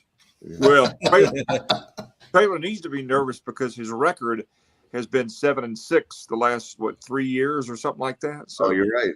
Yeah, so I wish he was coming to Greenville this year. God, I wish we were winning. And Allen, the baseball team is doing things, beating Texas, and so yeah, he's like second fiddle now, and he's not liking that one bit. He's got and that's the thing, he's got a huge ego. Not that none of us on the show don't, or coaches don't, but you're right, Kyle. He's a really, I know the old people would say he's a really odd bird. He's really, really like to be. Basically, you're the CEO of the program, and he's acting more. He's acting more like a wrestler. Actually, he's acting like he's cutting promos, and he's going to be. And there's nothing wrong with that in itself. It's just, why are you starting? Why are you starting crap with? I mean, what do you think that's going to get you by saying that? Right. Mr. Beast is going to go, well, you know what, Jeff Traylor, you're right. I'm going to come to UTSA instead. I mean, what do you think that's going to get you? I don't know what you hope to accomplish with that. To me, it's South Carolina fans. If you went, somebody posted a link. South Carolina fans were getting all upset when they heard about Mr. Beast might be helping us out. It's amazing. Like, it hadn't happened yet. If it actually happens, all these people that are going to be hating us, this is going to be a beautiful thing. It's going to be a beautiful thing. Indiana. Hey, Indiana won the national. Anybody can do it. Anybody. Everybody's got a price. There you go, Kyle. Are you the $1 million man now? No, I wish. So, Kyle, and I'll say this about Blake Harrell, if Mr. Beast does back the football program, I don't see Blake going out and putting together the most expensive roster in college football. I don't see him doing that. He didn't win Texas Tech national championship. I see him taking the approach Indiana took. He's going to get the best players he can, and he'll be able to pick and choose. But he's going to get guys that fit the program and fit the culture and want to be part of a team and a vision. I don't think Blake, even with that kind of money, is just going to go take every top prospect he can out there. I think he'll take the people that's going to fit his culture and his program. Yeah, I agree. Hey, Justin sent out a text in the group chat about Joel Hancock. And that's pretty much what he said, is that, this is about commitment, not about 1 year paying somebody big 1 year. Yeah. No, it's about buying into the program and committing long term. And I love that approach. That's what I'd much rather see. Yeah. From Mr. Beast versus a Texas Tech 2025 type deal. I mean, I'll take it. If he wants to put it all on one season and see what happens, I'll take it. But I would rather see, I'm committed to the program. We're going to have long-term success here. We're going to build a dynasty. We're going to win the American every year, and every year that's going to put us in position to win the playoffs. Although I would take that one really special season to have a chance to win the national championship. So either one, Mr. Beast, whichever you prefer. Yeah. I think that the fact that Mr. Beast, if we're going to have Mr. Beast, I think that we need to have him for a long period of time. And I'll tell you, I was just thinking about, guys, you think about that kind of money. Kyle, you were talking about South Carolina. Yeah. All the triangle schools in the ACC are going to freak out. Oh, well, some will. Carolina won't, because they'll still think that, whatever. But State will probably be balling. If that happens, State fans will just be in a nervous breakdown. They won't be able to handle it. But I just wanted to sing a little song here really fast. Okay. And this is maybe Mr. Beast, Jimmy, if I may be so bold. If you commit to East Carolina, you'll get to hear this on a regular basis. Are you ready, gentlemen? Are you ready? Hey, Kyle just put a thought in my head. Wait a minute, JR. Wait a minute. Okay, go ahead. I'm doing this for Mr. Beast. Oh, okay. This is for Jimmy. Everybody say for Jimmy. Cheer for Beast Carolina. Cheer for old BC. We know we're the finest. Onward to Beastery. Go Pirates. Cheer for Beast Carolina. Cheer for old BC. Loyal and bold. We're the pink and blue. We are the Pirates of Mr. Beast U. Hey! Clip that. I like it. Gallant forever, baby. I tell you what, I was going to say, Kyle, also, when you think about this generation, one of the things they like is uniforms. You were talking about, can you imagine the uniforms we would have? Pink, we'd have to do a pink and blue Mr. Beast uniform, yeah. We've got to do that. We've got to do that. I would love to see it. I'd be fine with it. If he puts that kind of money in, yeah, we'll put the logo on the helmet. One time. Yeah, we'll Beast Carolina. One season. Once. I'd wear it the entire damn year, JR, if he awesome. John White and my Jim Rome voice, rack that. Hey, Kyle, I was going to say you put an idea in my head, because if this does come to fruition, I will definitely be tuning in to Locked On Wolfpack just to listen to the meltdown from those idiots. Yeah, no kidding. Yeah, it'll be epic. It'll be epic. I know. Well, the biggest thing is, like I was saying, is that the irony of the whole thing is that we should be in the ACC, but they won't allow us to be in the ACC. They want to keep us down. And then, we don't deserve it, Dave. I mean, we got to get our basketball program up to snuff. Well, let's talk. Let me ask you guys this. I know that football, Kyle and he knows how much I love the football program. I'm not taking away anything from the football program. But Johnny, you're absolutely right. So Kyle, yeah, not saying that we're not spending money on football. We're going to spend a lot of money on football. Okay. How do you, I'm going to make Kyle Barber the AD. How do I pitch Mr. Beast to invest in the basketball? No. Well, I'm just going to say, how do you, let's say that you're the AD, you have the $100 million. Sure. We're going to spend a lot of money on football. I'm not saying so fans don't think that I'm hating on football or making it sport versus sport. How do you fix men's basketball? Well, there's two ways to approach this. First of all, all that $100 million can go to football. If it's truly $100 million, let's just pretend that it is, and it's all going to football. Well, then that frees up a lot of other money, actually, to spend on basketball and other sports. Mr. Beast has just invested $100 million into football. So now, you've got other money you've freed up to invest into basketball. So that's how I fix basketball. Unless Schwartz turns it around here the second half of the year and continues, you just upset Florida Atlantic. Who knows? We may get hot, not lose another game, and go win the conference tournament. But unless something like that happens, or we just, play really well down the stretch and it's clear we're headed in the right direction, you gotta, you gotta make. I want to hire it seems like we've never done this, except with Dooley, and he was a retread. Go out there, find a coach at a low major or a mid major. I hate this term. That's winning at a high level, that we can pay a lot more money than what he's making. That's got an outgoing personality that gets people fired up, and get him in here. And then if we have this money from Mr. Beast, then you have other money that you would normally invest into football and baseball, et cetera. You can put that towards basketball, and because Beast has funded football now, and you put together a good roster. I think it's that simple. I mean, you hire a good coach, that can motivate not only the players but the fan base, and then you have extra money to spend on good players. I think that's pretty much the formula for anybody. Let's get Casey Alexander from Belmont. That dude does nothing but win, and I would love to have him come to Greenville. I mean, we have a coach right now. I realize that we have a coach. I'm just saying. Yeah, somebody like that would be fantastic. I don't know what his personality's like, but just based on you'd like him, Kyle. Good. I'll look for some interviews of him.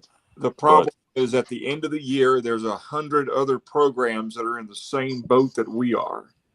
and for whatever reason, ECU is just not and I disagree wholeheartedly, but ECU is just not an attractive package for a young up and coming. Well, we had the opportunity, Alan. We had Coach Odom secured when he was at Maryland, whatever the hell school that was, right after he was at UVA. Now he's the head coach at UVA. We had him. He was going to be our head coach. His dad, Dave Odom, was a coach. Yeah, and we had him, and that was the one decision I agreed with Jeff Confer on. And then we fired Confer and made the decision to bring back Coach Dooley. And whatever you think of that, but so yeah, I know. I think we can get a young. Belmont has they've had good basketball. I'll get the sport right eventually. Good basketball programs there in Nashville over the years. But there's a lot of schools out there. I don't know how high the Belmont head coach would be on a Kentucky or a Georgia Tech or their wish list. But you go look at a lot of these low majors, mid majors, and there's definitely head coaches out there that we could get that would love to come to East Carolina for a pay raise. And we just I hear what you're saying, and I agree with you, Alan, to a point on some of that.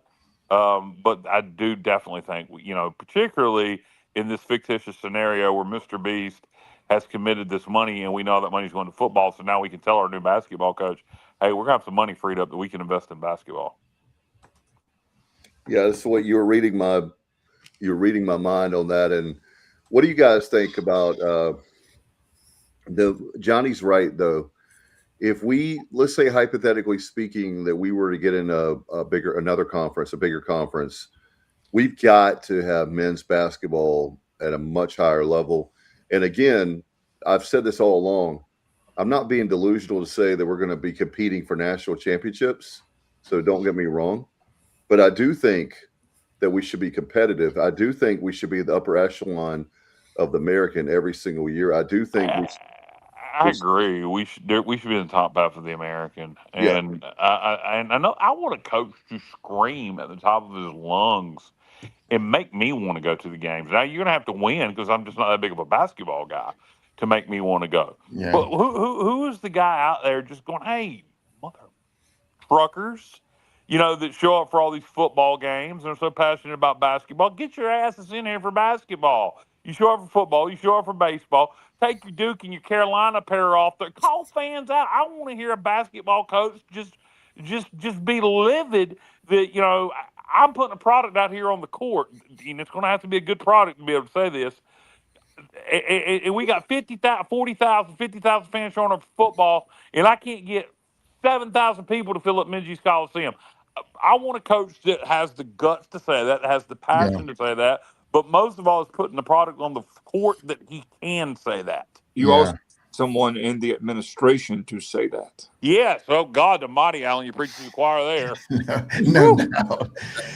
Hey, what he has done, though, he did give away free drinks for the first 500 students at the Rice game. Temple. And that was good. Now for Temple, he's going to give away a $20 I think Brett is participating in this. I don't think that Coach Schwartz is coming out of pocket for it, but yeah, for the first 500.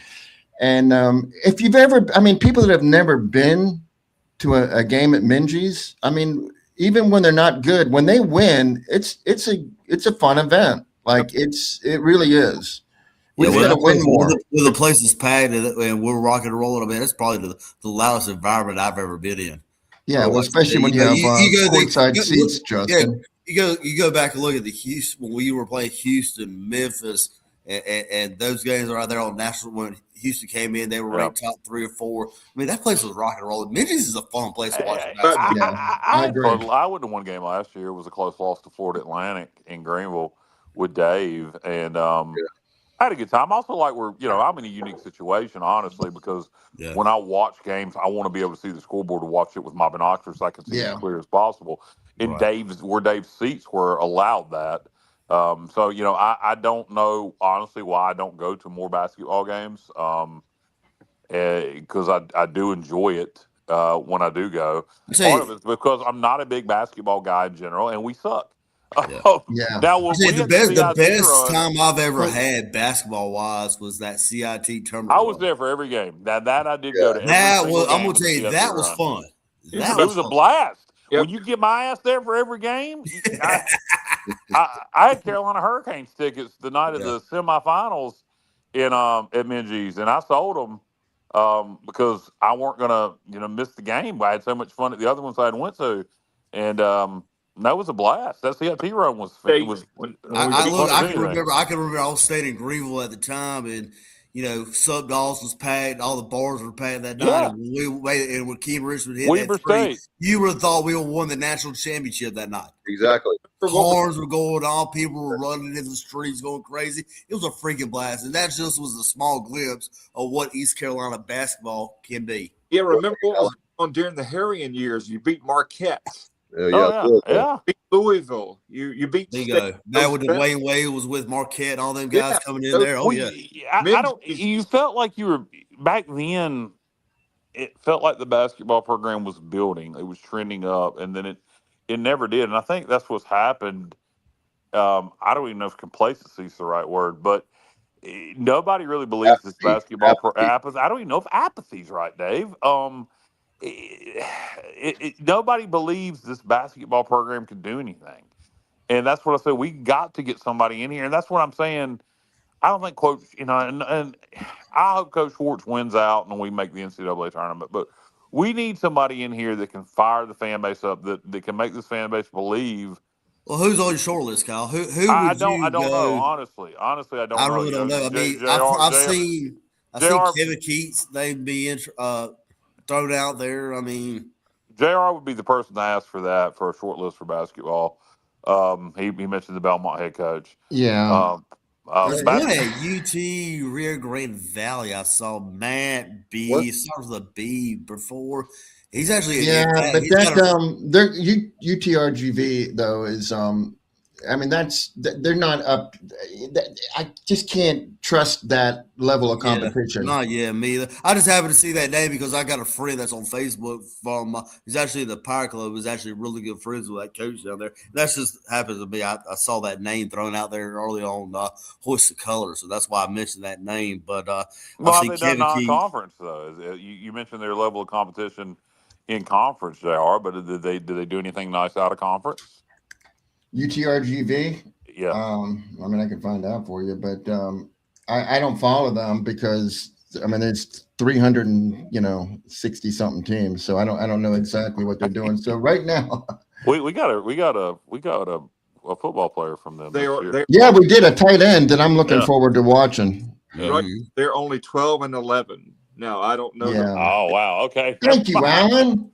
Never mind. They're playing good competition. Baylor, Illinois, teams like that. But they're only 11 right now. So. Okay, I was going to mention as far as Pirate basketball goes, we're not having any success lately. But damn, we have some good players.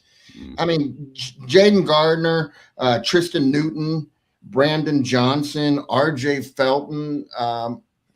Ezra Asur was I botched that last name. He was very good. CJ last year was tremendous.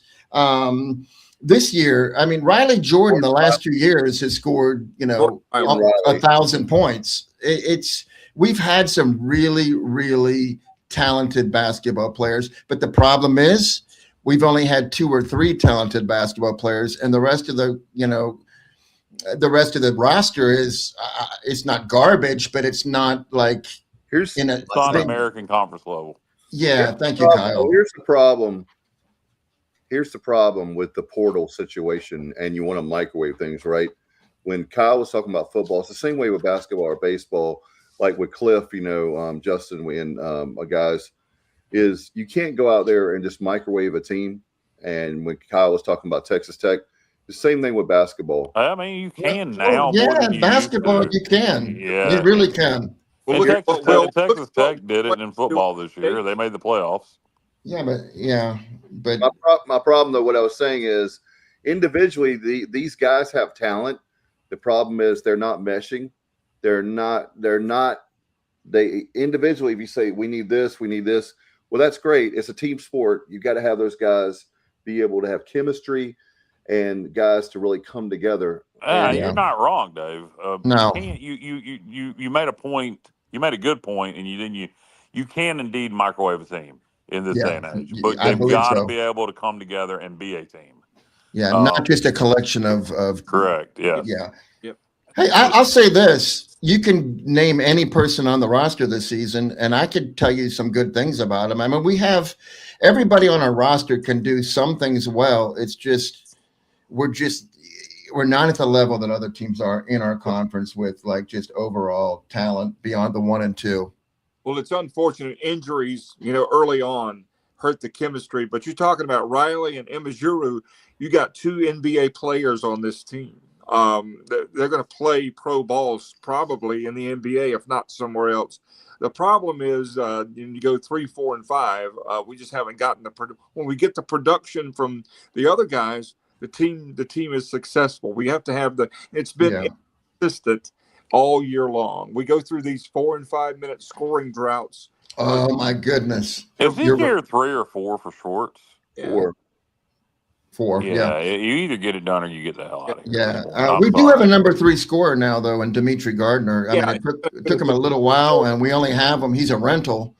We only have him for 9 or 10 more games, but he's really, really coming around and scoring some points. He's got 1 year left on his contract. Year 5 is coming up. He hasn't been extended, that I remember. Well, he got extended last year, though, because he got a 1 year extension, and that just makes 1 more year, right? So you can't leave a coach for 1 more year. So you're there. Gilbert's either going to have to fire him or extend him. You hamper recruiting. Maybe not as much as you used to, because a lot of these kids are coming in for 1 year from the portal. But you really hamper recruiting having a guy with 1 year left on his contract. So he's either going to have to do enough to get extended or he's going to be fired, I think. And I know a lot of people are saying, well, Gilbert seems like he's not going to get rid of him. I think if it don't work out, if you're not to the point you can extend him, I don't think you can leave him sitting with 1 year left on his contract. You typically do not. It's done every now and then. But, we did it with Billy Godwin in baseball. Terry Holland made that decision to let Billy's contract run out, if you guys remember. But it is not done very often. Yeah. And with Coach Schwartz, I just feel like if nothing changes, like if we just maybe win 1 or 2 more games, he's got to it's going to not only hurt recruiting, but it's going to kill fundraising, in my opinion, because we had a lot of people step up and put in money, and maybe it didn't get spent as wisely as it could have, or for whatever reason. I don't know. The injuries were a factor as well. But maybe, people aren't going to be so ready to just write a check. I don't know. Well, here's the thing. Schwartz is a good basketball coach. The problem is now he's in a situation where they're going to have to make the conference tournament and make a run, in my opinion, for him to be considered to be extended or to stay. I think that's have to happen at this point. Right. And if things don't, to add to your point, Alan and Johnny and guys, if Schwartz doesn't have a nice little run between now and the end of the basketball season and make the American, for people that don't know, I'm sure everybody watching and listening, whether you're live or archived, then you know that there's only so many teams that make the tournament. And so 10 out of 13. 10, right. So there's 3 that are left home. And really 10 out of 12, because UTSA is just, they're locked to the 13th position. So 10 of the other 12 teams are going to make it. So we have a chance. I'm telling you, we have a chance, Dave.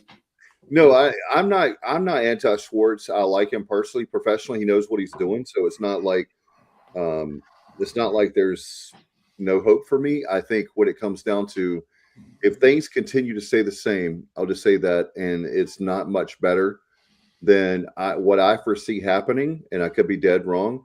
But I think Gilbert knows that we've got to get better in basketball. And I think that he will bow out gracefully. And I think Schwartz would resign in that case. Notice that I'm not asking Schwartz to resign. I'm not anti-Schwartz. I'm just simply saying we know that. It's just facts, Dave. It's just facts. Yeah. This is year 4. He's not winning. Show us something. Yeah, he's not winning. And he's again, a likable dude for sure. Yeah, you got 1 year left on the contract after this year, and I think sometimes people don't look at that enough. So you gotta again, you got to extend or you got to get rid of him. You can't leave a dude sitting there with 1 year left, and that's what I'll keep harping on. Nobody knows this better than Mike Schwartz. He knows exactly what he's up, what he's got to do, what he's doing. Sometimes, for whatever reason, X's and O's, knowing your stuff doesn't translate to success for whatever reason. And I think Mike is a example of that. The guy knows the game of basketball very well. He's a really good basketball coach, but for whatever reason, it just has not translated. And then you have anybody who gets a head coaching job at the Division I level, in any sport, and is a good, except maybe Scotty Montgomery, is a good coach to a degree. Well, my big red flag, Alan, Ricky for Stokes. Good God, Ricky Stokes. My red flag for basketball is the fact that we're giving up 76.5 points per game this season, and that's the most since 78-79 season. And he's a defensive guy. Thank you, Kyle. That's where I was going next. And sometimes when I watch him on defense, I'm like, let me rephrase that. I watch other teams on defense, and I love the effort that's given, especially guarding the 3-point play, because the game, a lot of games are decided at the 3-point line. And we put ourselves in the hole every game because we don't shoot the 3-point shot well, and we don't defend it well. So that means we have a huge hole to dig out of the rest of the way. And sometimes we can do it, and most of the times we can't, just because we're in such a hole. We got to do better defending the 3. And we just don't have the size other than Imajuru, who's a stud, by the way. But we just don't have we just don't have the size. We just don't have the size. We get out rebounded pretty much every game as well, and that's a big problem. You get yourself in a 18-point hole, most every game or a lot of games, and that's very hard to crawl out of. You're not going to do it most of the time. You're right. Hey, Alan, I'm working on a stat right now. It just came to my mind before the show, so I haven't been able to follow it through. But Emma Raju has 33% of our offensive rebounds. Wow. Literally, he has 1 out of every 3 offensive rebounds. And I've gone back so far 6 seasons, and nobody even comes close to that. And I'm going to keep going back to see how far I have to go before I might have to go to, all the way to Blue Edwards. I don't know. But that's incredible what he's doing. People don't see it, but what he's doing on that offensive glass is really pretty amazing. He is a perfect physical specimen for basketball. I really believe he's going to be playing, after college if he wants to do that. I think he's going to wind up somewhere. That size, he's got a good touch. He's pretty good at the free throw line. He's got some things to work on, but he's got a lot of upside. Got a lot of upside. Yeah, and he shed like 20 pounds from the time he was George Mason to East Carolina. Muscle now. Yeah, I'm gonna. We're 2 minutes away from the 10 o'clock hour, so I'm gonna bow out gracefully. The name of the show is On Deck. It's supposed to be covering ECU baseball. We have not really done that. We did talk baseball at the beginning of the show.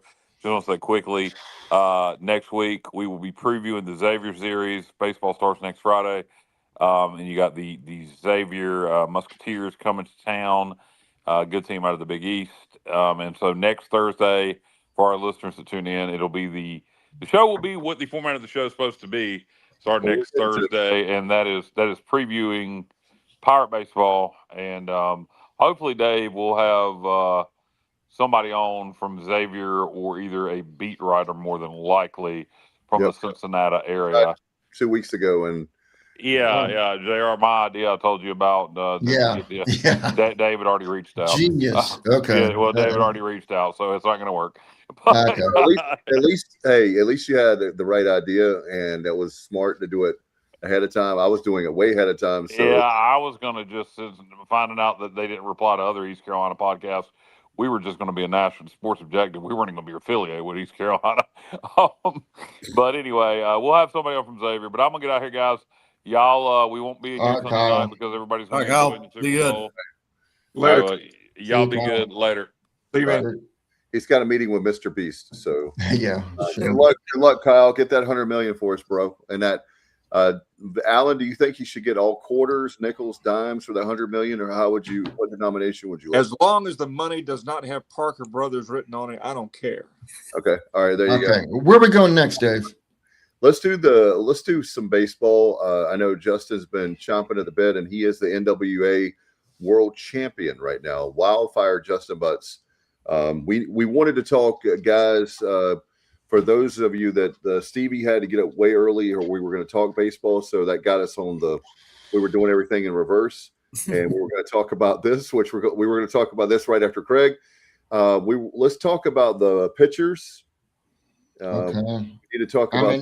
I feel like I should do this like an abbreviated version because we're late. Because we can redo it next week, but I can. I mean, if you would like, I could give everybody. I could make everybody an expert on Pirate pitching in like maybe 5 minutes probably 3 minutes or less. We can do that, and give a little. All right, so let's start with the starting pitchers. That's always what everybody's looking for. Who's our Friday, Saturday, and Sunday night guy? Yeah. Well, my opinion on Friday and Saturday is exactly what it was a month ago, and that is Ethan Norby, the left-hander, on Fridays, and Sean Jenkins, the sophomore righty, on Saturdays. Now, initially, I thought Colby Weber, he's a freshman. I thought he would be our Sunday guy. And then I was hearing, well, Gavin Van Kempen is really, really impressing. And he's a senior, West Virginia transfer. And so then I'm thinking, okay, well, he's a senior. Colby's only a freshman, so maybe Gavin gets the Sunday start because, he's got the experience. And there's no need to throw Colby into, a starting position in his first game the first time he toes the rubber. But now, okay, so I was listening to the Pirate Radio the other day, and Mike Mullis was on there. And just to be honest, I mean, I would feel foolish trying to say something that was contrary to what Mike Mullis believes, because he's been at he's been to these practices. He's seen like more than anybody else other than the coaches. And he's convinced that Ryan Towers, the lefty, the junior redshirt lefty, he's going to be the Sunday guy, which makes perfect sense because I just didn't know about his health. That's why I put Gavin Van Kempen in there, because I just didn't know how healthy Ryan Towers was going to be. But apparently he's doing very well. And if Mike Mullis thinks that he's going to be the Sunday starter, then I'm going to have to sign off on that, because. Well, that just shows you, Johnny, how much depth we got at pitchers. I mean, that we're sitting here at the beginning of the year questioning what we got on Sunday. That just tells you how much depth we got. I mean, 1,000%. Top of bottom. I mean, you got, I was looking at a thing today. You got Gavin Van Camp from West Virginia. You got Gavin Marley, right-handed pitcher for Lenore. And then you got Frankie Cohn also for St. Joe's. I mean, you got guys coming in, and then returning, you got Ethan Norby, Sean Jenkins. I mean, it just keeps on going. So, yeah, there's no telling what. I mean, I'm glad we're in that problem. And then, like I said in a previous episode, the fact that we possibly could have a actual midweek guy, man, just the depth of this team. Oh, yeah, we do, because we got too many numbers of potential starters. I mean, obviously we're going to deal with the injuries going throughout the year, but with this depth, I mean, it's plug and play.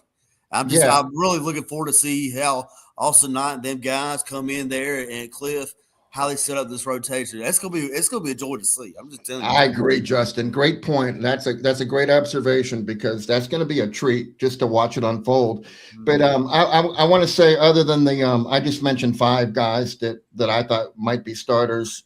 But then you have what about the eventually. I'm not even getting to the bullpen yet, because Brett Antolik, apparently he's good to go.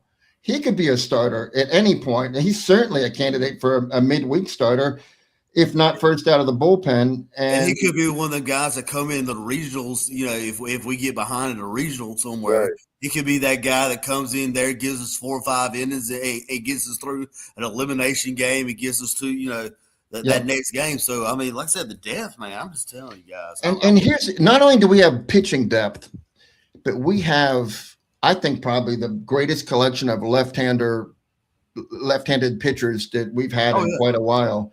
I mean, Norby, Towers, Nick Moran's coming back.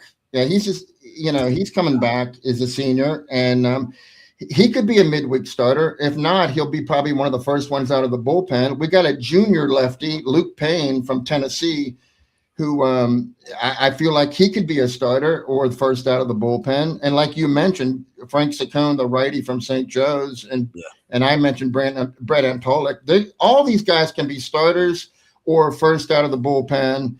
And then, coming back, more lefties. We got Gabe Beschloss, who's coming back. So I could see him as a setup guy, out of the bullpen or something. Dawson Neal's interesting. He's from Brunswick Community College. He's a senior. He's coming off arm surgery, but he's apparently, I haven't seen him personally pitch, but apparently he's looked very good. There's another lefty that we have at our disposal. And then Charlie Hoagland is a freshman. So I just don't know what the freshmen are going to be able to contribute this season, other than obviously Colby Weber, who's going to definitely get some innings. But the other guys, we just have so much talent. And then as far as righties go, Joe Webb from Liberty. Yeah, I mean, he was described in the press conference as Danny Beal on steroids. Yeah, Danny Beal could have been an MVP for us. I should say he had MVP type just because he had so many appearances in such critical times, and he was someone that you could really count on. I just really enjoyed watching Danny Beal. So if Joe Webb is Danny Beal on steroids, we're in for a treat. He's a senior too, so this is his last season. We got Jackson DiLorenzo's back. He's a junior. He's a righty. He's back. Yeah. Thomas Paxton's a junior. He's coming from Belmont Abbey. Gavin Marley, like you mentioned, Justin, he's a redshirt junior coming from Lenore-Rhine, but he's a North Carolina guy. And look at it and talk about Gavin Marley. Looking over his stats from last year, Lenore-Rhine, Tennessee, 2.7 ERA, 39.1 inning pitch. So he's got the veteran stamina. So looking at him, and then what people don't realize is, worst case scenario, if we get in a bind, Braden Burris can also pitch as well for Green Central. Yeah, we'll see about that. But we also have, to close this out with right-handers, Ethan Rose and Nathan Wines are both freshmen, so I'm not sure what they have. I'm not really counting on them for a lot of innings. We'll see what they do. Maybe, our roster has to be reduced, so I'm thinking some of these freshmen will probably get redshirted. Red shirt, yeah. They're going to have red shirt, like I said. But then we got to consider Colby Wallace. He's coming out of the bullpen. He'll be able to contribute as a righty. And Alex Boucher, he wants to pitch. But in all honesty, I hope people realize what a tough task it is for someone, because Alex is taking normal fielding position reps and batting.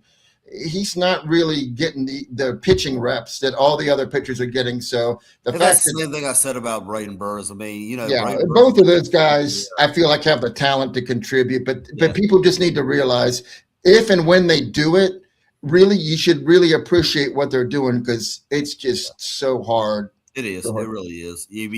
Alec Burleson, did it, but I mean, that's just hard to do. Playing multiple positions like that. So. Yep. So that's my pitching capsule, Dave.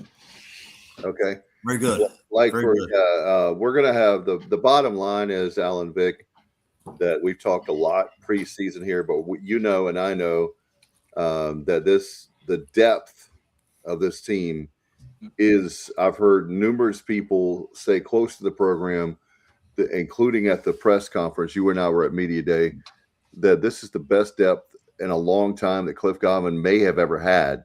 And I'm not a hype guy. I'm the guy that's just like, hold on. It's preseason. I know you've said it. There's a quiet confidence so that Cliff Godwin has that we haven't seen in a while. Yep, and we'll talk about this more next week, but we're going to find out early, like I've talked about last couple of weeks, with Xavier coming to town, and they have the preseason Big Ten Player of the Year on that team coming, and we'll talk more about Xavier, but we're going to know immediately, 3 games in, if everything holds with weather and such, that we're going to know immediately. It's going to be a good measuring stick to start the season for sure.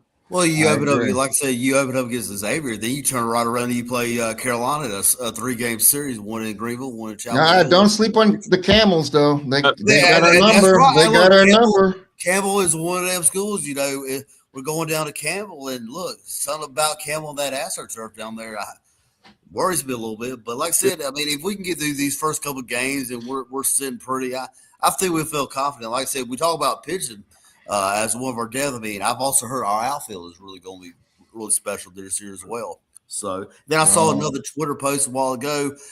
Ethan Norrie is the number 3 ranked starting pitcher in America.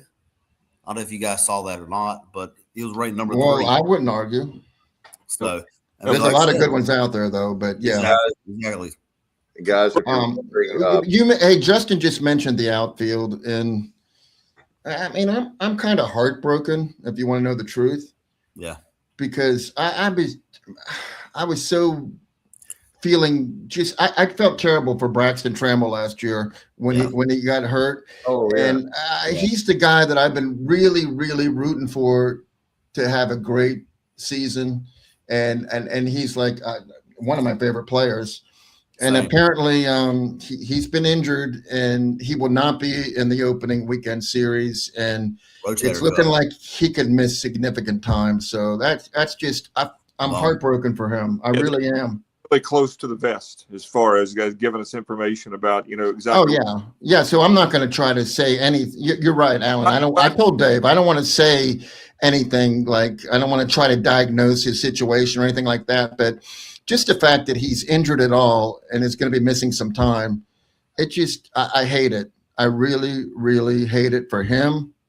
Hate it for the team. When they keep it this close to the vest most of the time, that kind of lets you know that there's something at least moderately serious. I agree, Alan. I agree. Now, I do believe that it does open up Alex Boucher. I feel like it opens up an opportunity for him, because I was thinking, and first of all, we just went over the pitching staff, and you see how deep it is. So I don't know that Colby Wallace is going to be pitching as much as he was the past 2 seasons. Maybe he will. He's very talented, so we'll probably want to use him. But, I was thinking, okay, Colby goes into pitch. What happens from there? And I'm thinking, well, then Braxton Trammell goes from left field to third base. But now that can't happen. So I'm thinking it's Austin Irby going from first base to third base. Third base is his. And then you got Alex Boucher would go to first base, and just this is in my head, and somebody that I'm looking forward to and transferred in from Millersville, outfielder Jefferson Barta, I believe. Wow, I don't blame you one bit, Justin. I'm looking forward to him too. I'm telling you, he is a special guy from what I've been told. Look out for him. He's going to be special out there. If you look at his stats, it's almost a joke. It's like, what doesn't he do well? What doesn't he do well? He does everything well. Exactly. So, and I know it was Millersville, but still, that competition is not like. He's still playing against good ball players. I mean, It's not like. So yeah, I'm very excited for that as well. There's another. I can't think of top of my head, but there's a freshman that I've been told by Cliff's dad that is really, really good as well. Matt Lashley, probably from Florida. That's Indian River Community College. Yeah, he is. They say he is another Riley Johnson. Wow. Oh well, that would be an outfielder. That might be. Jeff Sabater. That might be the guy, but he is another Riley Johnson. He's got Riley's speed, that's for sure. Absolutely. That might be the guy. And like I said, I talk to Cliff that all the time. And he said he is another Riley Johnson. Yeah, well, Sabater is a base stealing machine. 1,000%. Hey, as long as he can bunt, we're good. Yeah, he's Sabater's gonna have it on us. And Alan, if anybody out there is saying you guys are botching his name, it's Sabater. No, that's what everyone else is calling him, is Sabater. But I actually asked him at the Rice basketball game. I said, Jeff, how do you pronounce your last name? He said Sabater. I was like, well, everyone's calling you Sabater. Why don't you correct him? He's like, I just roll with it. They can call me whatever they want. I just want to play baseball. So I thought that was an awesome answer. I like this kid already, but his name is Sabater. Sabater, okay. Yeah, it's not Sabater. I like Sabater better. Well, apparently so does everybody else. But Sabata, Sabater. And he's from his parents are, he's of Spanish ethnicity, and when I say Spanish, I mean from Spain. Yeah, and in Spain they actually pronounce it Sabater, like Tair, Sabater. But I guess he's kind of maybe shortened it a little bit, because he definitely said to me Sabater. Yeah, if he plays well, I'll call him anything he wants to be called. Thank you, John White. The freshman stud is Linehan. Is the freshman stud? I guess you were talking about. Okay, John. By the way, what do you think about have you guys seen the weather for next weekend? Yes, it's changed. Well, Al, I've seen anywhere from 65 to 40. We should all. We shall see. Alan is our house meteorologist, so Alan, give us the forecast. Well, 25 and sunny. Yep. Early in the week, they were talking, upper 50s, low 60s for Friday. Now they backed off. 50. It looks more like upper 40s with sunshine for Friday, which is still okay. That's not bad. Hey, 50. Any wind, Alan? What about the wind? Because anything above like 7 is can be brutal on your feet out there in the jungle. It's gonna be breezy. It always is in eastern North Carolina. Yeah. But yeah, I mean, it's after what we've been through. Heck, I'll take anything with sunshine above 40 degrees. I'll take anything at this point. I'm with you on that, Alan. Alan's going to be at the beach putting suntan lotion on his chest. Yeah, I don't care. I'll be in the pool sitting at the beach. How about that? Yeah. Oh man, with your NWA belt. Yes, exactly. It looks moisture free. 98. My pool's like 98 degrees right now at the beach. So. Yeah. Wow, and steam rolling off of it. Can we do like a meet and greet where you can sign, you'll be at around the pool, and we'll have you sign in 8x10 glossies? Be glad to. I charge $50 NIL money, so $50. $50. That's a steal, man. These kids these days. Wow. All right. Well, there's not a lot of pools in eastern North Carolina, so that's I'm gonna have to come visit you. If it's 98, come on down. We'll host the Sports Objective live from a later. I like it, Justin. Seriously, we should do it. We should definitely do it. Man. I'll tell you what we need to do. We need to go down there and see our buddy Alan Vick at the race, and then we're definitely doing that. Speedway, baby, let's go. Carteret Speedway, and then afterwards we'll hang out at Justice Pool, and we'll throw Alan Vick in the pool. And then we'll go down to Jack's Waterfront Bar after. Any pool that's 98 degrees is not a pool. That's a souped up hot tub. Exactly right. You're exactly right, Alan. Hey, Alan. Speaking of Carteret Speedway, did you happen to watch any of the Bowman Gray? I did. I mean, parts of it I enjoyed. Parts of it were I would have rather had a colonoscopy with no propofol for parts of it. I don't know if NASCAR is coming back to Bowman Gray for the Clash or not. I think that might have been the last year. I hope that's not true, because last year nobody was complaining. Nobody was complaining last year, and it was like I don't want to say a generational storm, but it was a weather oddity nonetheless. I mean, that doesn't happen in Winston-Salem. Yeah. So that means that the odds of it happening 2 years in a row are like nil. So they should come back. Yeah, I love Bowman. I love Bowman Gray as a racetrack and as a facility. I don't know. And plus Fox, they switch away from the race with 30 laps left to go or whatever. Yeah, but they did stick with it till 9 o'clock. Here's the thing. That was a 50-mile race that took 3 hours and 15 minutes because it was 200 laps at a quarter mile. That's 50 miles, and it took them 3 hours, 15 minutes. They never saw that coming. It was the 24 hours of Bowman Gray. Yeah, and hey, the last chance qualifying race was on slick tires on dry pavement, and that was an incredibly good race. Yeah, I was really pulling for Corey LaJoy. Oh! Get in. Alan, you and I are like very much in tune NASCAR wise, because Corey, I was hoping he was a little too gentlemanly there at the end. I thought he should have maybe been a little more aggressive, but he was in a bad situation because whatever he did, he had another guy behind him that was going to was better, and Allmendinger was the Allmendinger was the 16 that kind of pushed the 60 to the second place. Right. Before we get out of here, I do have one more question for you guys, and I'm going to start with Alan Vick because but Wildfire, I think, is signing some autographs. So about the 98-degree pool. There's been talk, and I've heard it before, and I know, Alan, you're going to say that, oh, there goes NASCAR again, being too gimmicky. What about the talk of, because you had the race last night on a Wednesday night, would you have 2 races a week, Wednesday and a Sunday? I know that logistically that would be a nightmare for the team. It may be good for the TV ratings and the revenue, but for the teams trying to do 2 races, Dave. I'm just thinking about the transport drivers that drive the trucks. I would love it. I would watch both races, obviously, but it would have to be like 2 short tracks. That's what I'm talking about. It would have to be close. One would have to be like somewhere we're not even racing right now. It would have to be like Rockingham and but that's the whole thing. The whole point is that, in other words, you're not going to do something crazy like have the Clash out in LA and then you come out to Daytona and then like all back and forth. You would, if you did that, you would have. I'm not in favor of it, so don't misunderstand me. Well, I would watch it though. That's the thing, but I think it's just too much to ask of the.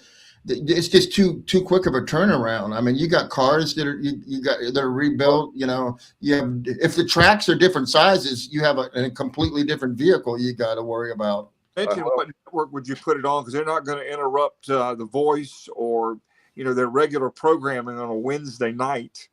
To a lot of times, well, they would have to. Yeah, that's you would have to. I think what it comes down to, I was telling Johnny Allen, and this, that what basically Fox did was to me low hanging fruit. That racing is going to have some kind of precipitation. And when racing is one of your draws, racing is one of the things that you're doing. And yes, we didn't know there was going to be a Wednesday night kind of thing, right? But you kind of have to know that you're going to have to pad a lot of hours. I was telling Johnny, and the guy, so I won't say the guy's name. He knew a little bit about sports, but he said, "Oh, we only need East Carolina for 3 hours, 3.5 hours to do block that time." Like we were playing, East Carolina football on the radio and being radio. And I said, no, what you got to understand, there's pregame, there's the game that can go long. You've got postgame. So what we ended up doing was we blocked out a whole lot of time, more than you would normally do, because that way, if East Carolina, the game goes long, then you got yourself covered. And that's what Fox should have done, and they didn't do it. And so they look like, you've got to know that there's no way that race is going to be a normal thing, especially after you've had that storm and why you've had to move it to Wednesday night anyway. Yeah. But they did a good job by going all the way to 9 o'clock, in my opinion. They did hang with it as much as they could. Yeah, if they could have, if it was made sense, they probably should have blocked it until 10 o'clock, but you never know. It could have been an hour race, and it could have been done by 8:15. Right.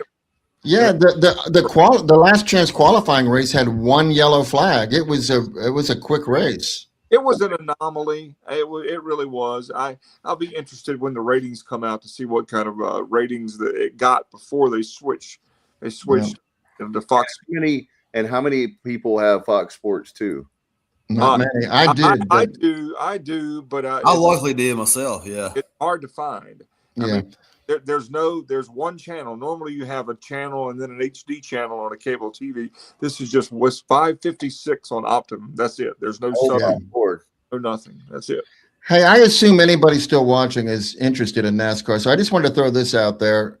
I thought NASCAR just botched the entire race when so at the beginning of the race, you were allowed to put as much fuel in the car as you wanted to, knowing that, hey, you can fill it up or you don't have to fill it up. It's up to you.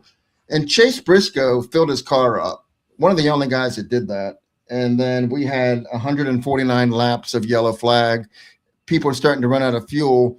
So Chase Briscoe was in a great position to win the race. But then NASCAR said, oh, well, these, because Kyle Larson ran out of fuel. And then I think Chase Elliott ran out of fuel. So they were like, okay, we're going to let everybody come in and refuel. And that sucked for Chase Briscoe because he ran the entire race with a fuel load of, fuel, which is another 200 or 300 pounds. Yeah. It's an exhibition race, so they do some different things, but I don't understand. You should have to start every race with a full tank of fuel. Yeah, that to me, you're right. It wasn't a points race, so it wasn't a huge deal, but still, it didn't seem fair to me that Chase Briscoe elected to go with the full tank in case there were a lot of yellows, and then there were a lot of yellows, and then they bailed everybody else out and let them fuel. So how about the fans that braved the elements there at Woodstock? Oh, they were terrible elements too. Oh my gosh, can you imagine? No. There 3.5, 4 hours, 4.5 hours, whatever it was, in that weather. There's some diehards out there, man. I tell you. I saw Larry McMurtry one time in the pits, and he had Larry Reynolds. McMurtry. I'm thinking of I'm thinking of Lonesome Dove or something. Larry McReynolds in the pits. I swear he had 3 jackets on. He had two jackets, and then he had another down jacket over. It was cold. It was very cold. I'm ready to go to Daytona, and I guess they roll in. They'll qualify for the front 2 spots on Sunday, and then they'll have the twins, and also the debut of the We've Lost Dale Earnhardt documentary on Fox right after the 125s a week from tonight, as a matter of fact. Well, yeah. Dustin, are you still awake? Wildfire, are you still awake? I don't know. I think we lost Justin. I am here, guys. I am here. He's just getting his second win. He's ready. He's ready to go. NASCAR, we need to go to Daytona, and I'm ready to go to Daytona, and I hope we have a great race. I love the 125s. They're 2 of my favorite races every year. Me too. And I hope we have a surprise winner for the Daytona 500. It's happened a lot recently, and I hope it happens again this year. Alan, don't you agree, though? I hope it happens again this year. The duels. I think I'm lost. What happened? Oh, Justin left him. Alan, don't you feel like the duels have lost some of their luster, though? Because I remember hoping that you would be really tuned in, hoping that somebody would make the field. But pretty much now everybody's locked in, and it might be one driver that's trying to make it, but it's the suspense is not there like it used to be in years past. Johnny, he can't hear you. He's going to go out. By the way, I do have some breaking news for you. What is it? I am an NBA fan, and there we go. I'm an NBA fan. All right. Hey, sorry about that, guys. My computer died there. Yeah, mine did too. Speaking of it, yeah, my phone did too. It must be. All right, hey Dave. Before we get into the NBA thing, I just wanted to finish my question with Alan. Can you hear me, Alan? I can, yes. Okay, so I feel like I love the Daytona duels too. I really do. That's like something I really look forward to. But do you remember in the past, when Dave Marcus was trying to make the field at age 60, or James Hilton at age 70 something, right. and it was but nowadays it's pretty much everybody's locked in, and there's very few spots available, and it's just not as much. I don't know, suspense. Yeah, it's like I talked about a couple of weeks ago, being a Hut Strickland fan. There was several years there, Hut had to be in the top 14 to get in the Daytona 500. And there were some great stories every year of drivers that were able to race their way into the Daytona 500. Yeah. You guys remember Dick Trickle from back in the day? Oh, Dick Trickle, of course. Yeah, one of the greatest short track drivers that ever lived. Absolutely. And there's a podcast called The Dick Trickle Effect on what's the name of that podcast? Carolina Rabbit Hole is the name of the podcast. And they just talk about all kinds of different subjects. But one of the things they were talking about was NASCAR. And Dick Trickle was just an interesting guy. Like the way He would 200 races. People thought he drank a lot. People said, "Man, that Dick Trickle, he drinks a lot of beer." But the whole thing behind the Dick Trickle effect was he would have one can of Busch Light, and he would have that same can for like 3 hours of the party, and people would think he's always drinking, but he actually never drank. He just always had a can of beer in his hand. And that's like one of the interesting things about NASCAR drivers. It's so cool. He won well over 1,000 short track races. And speaking of Trickle, we won't get on how sad was that the way he passed away and what happened? Terrible. Awful. I was listening to NASCAR radio on Sirius XM when that story broke. I'll never forget that. And they thought at first it was not true, and I hope it's not true. And then it was, where he actually called 911, didn't he? Yeah, he went to the cemetery, called 911, and said, "I'm in this color pickup. I'm over here, and you're going to find a body. So you need to send somebody."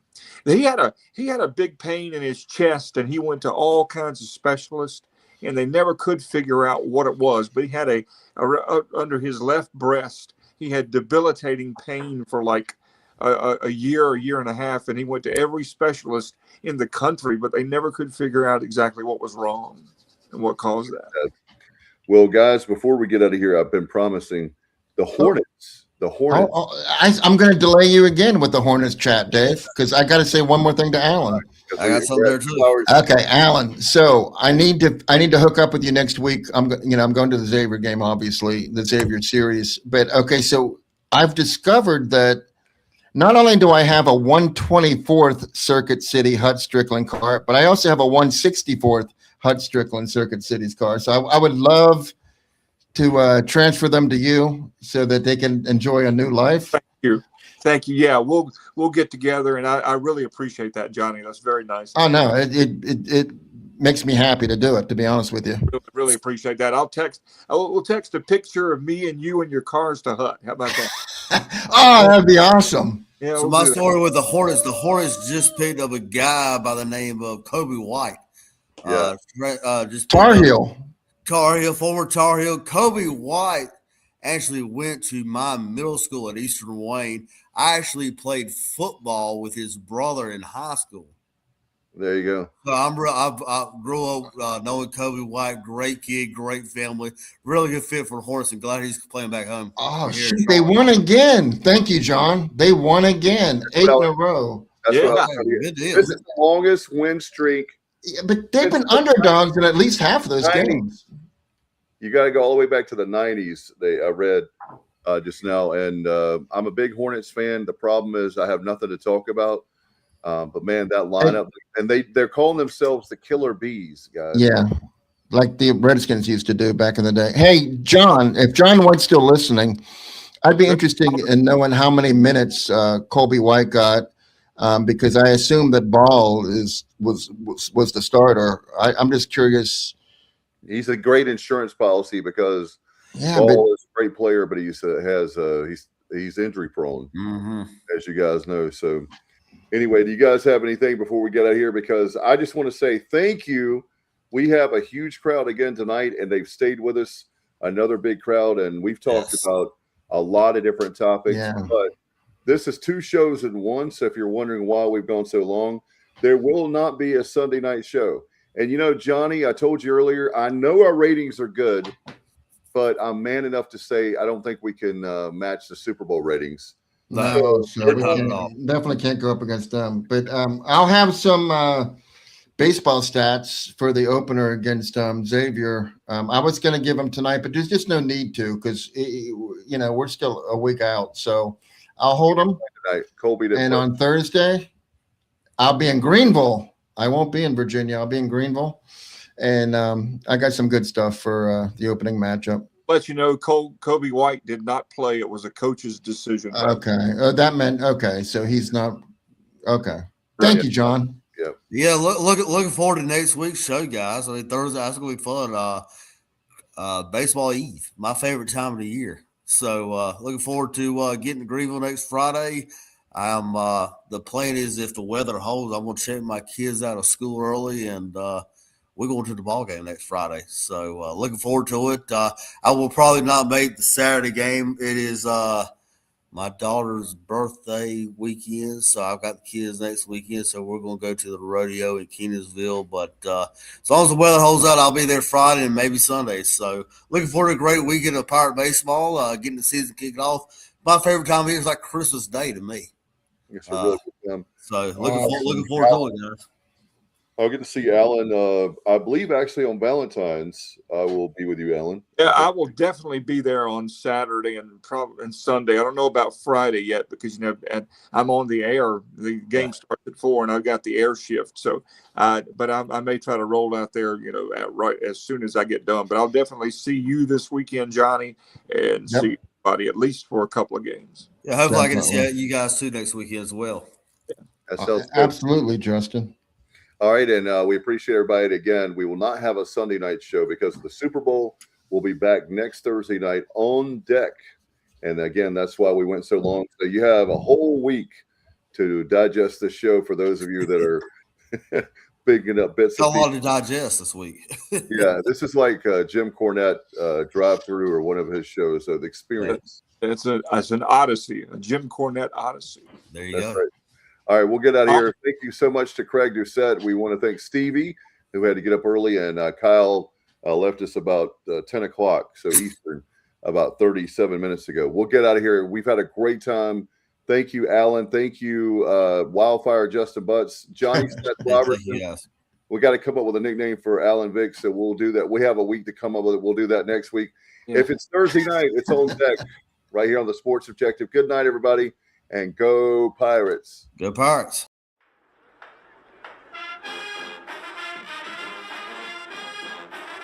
You're watching the Sports Objective, the podcast for Pirates.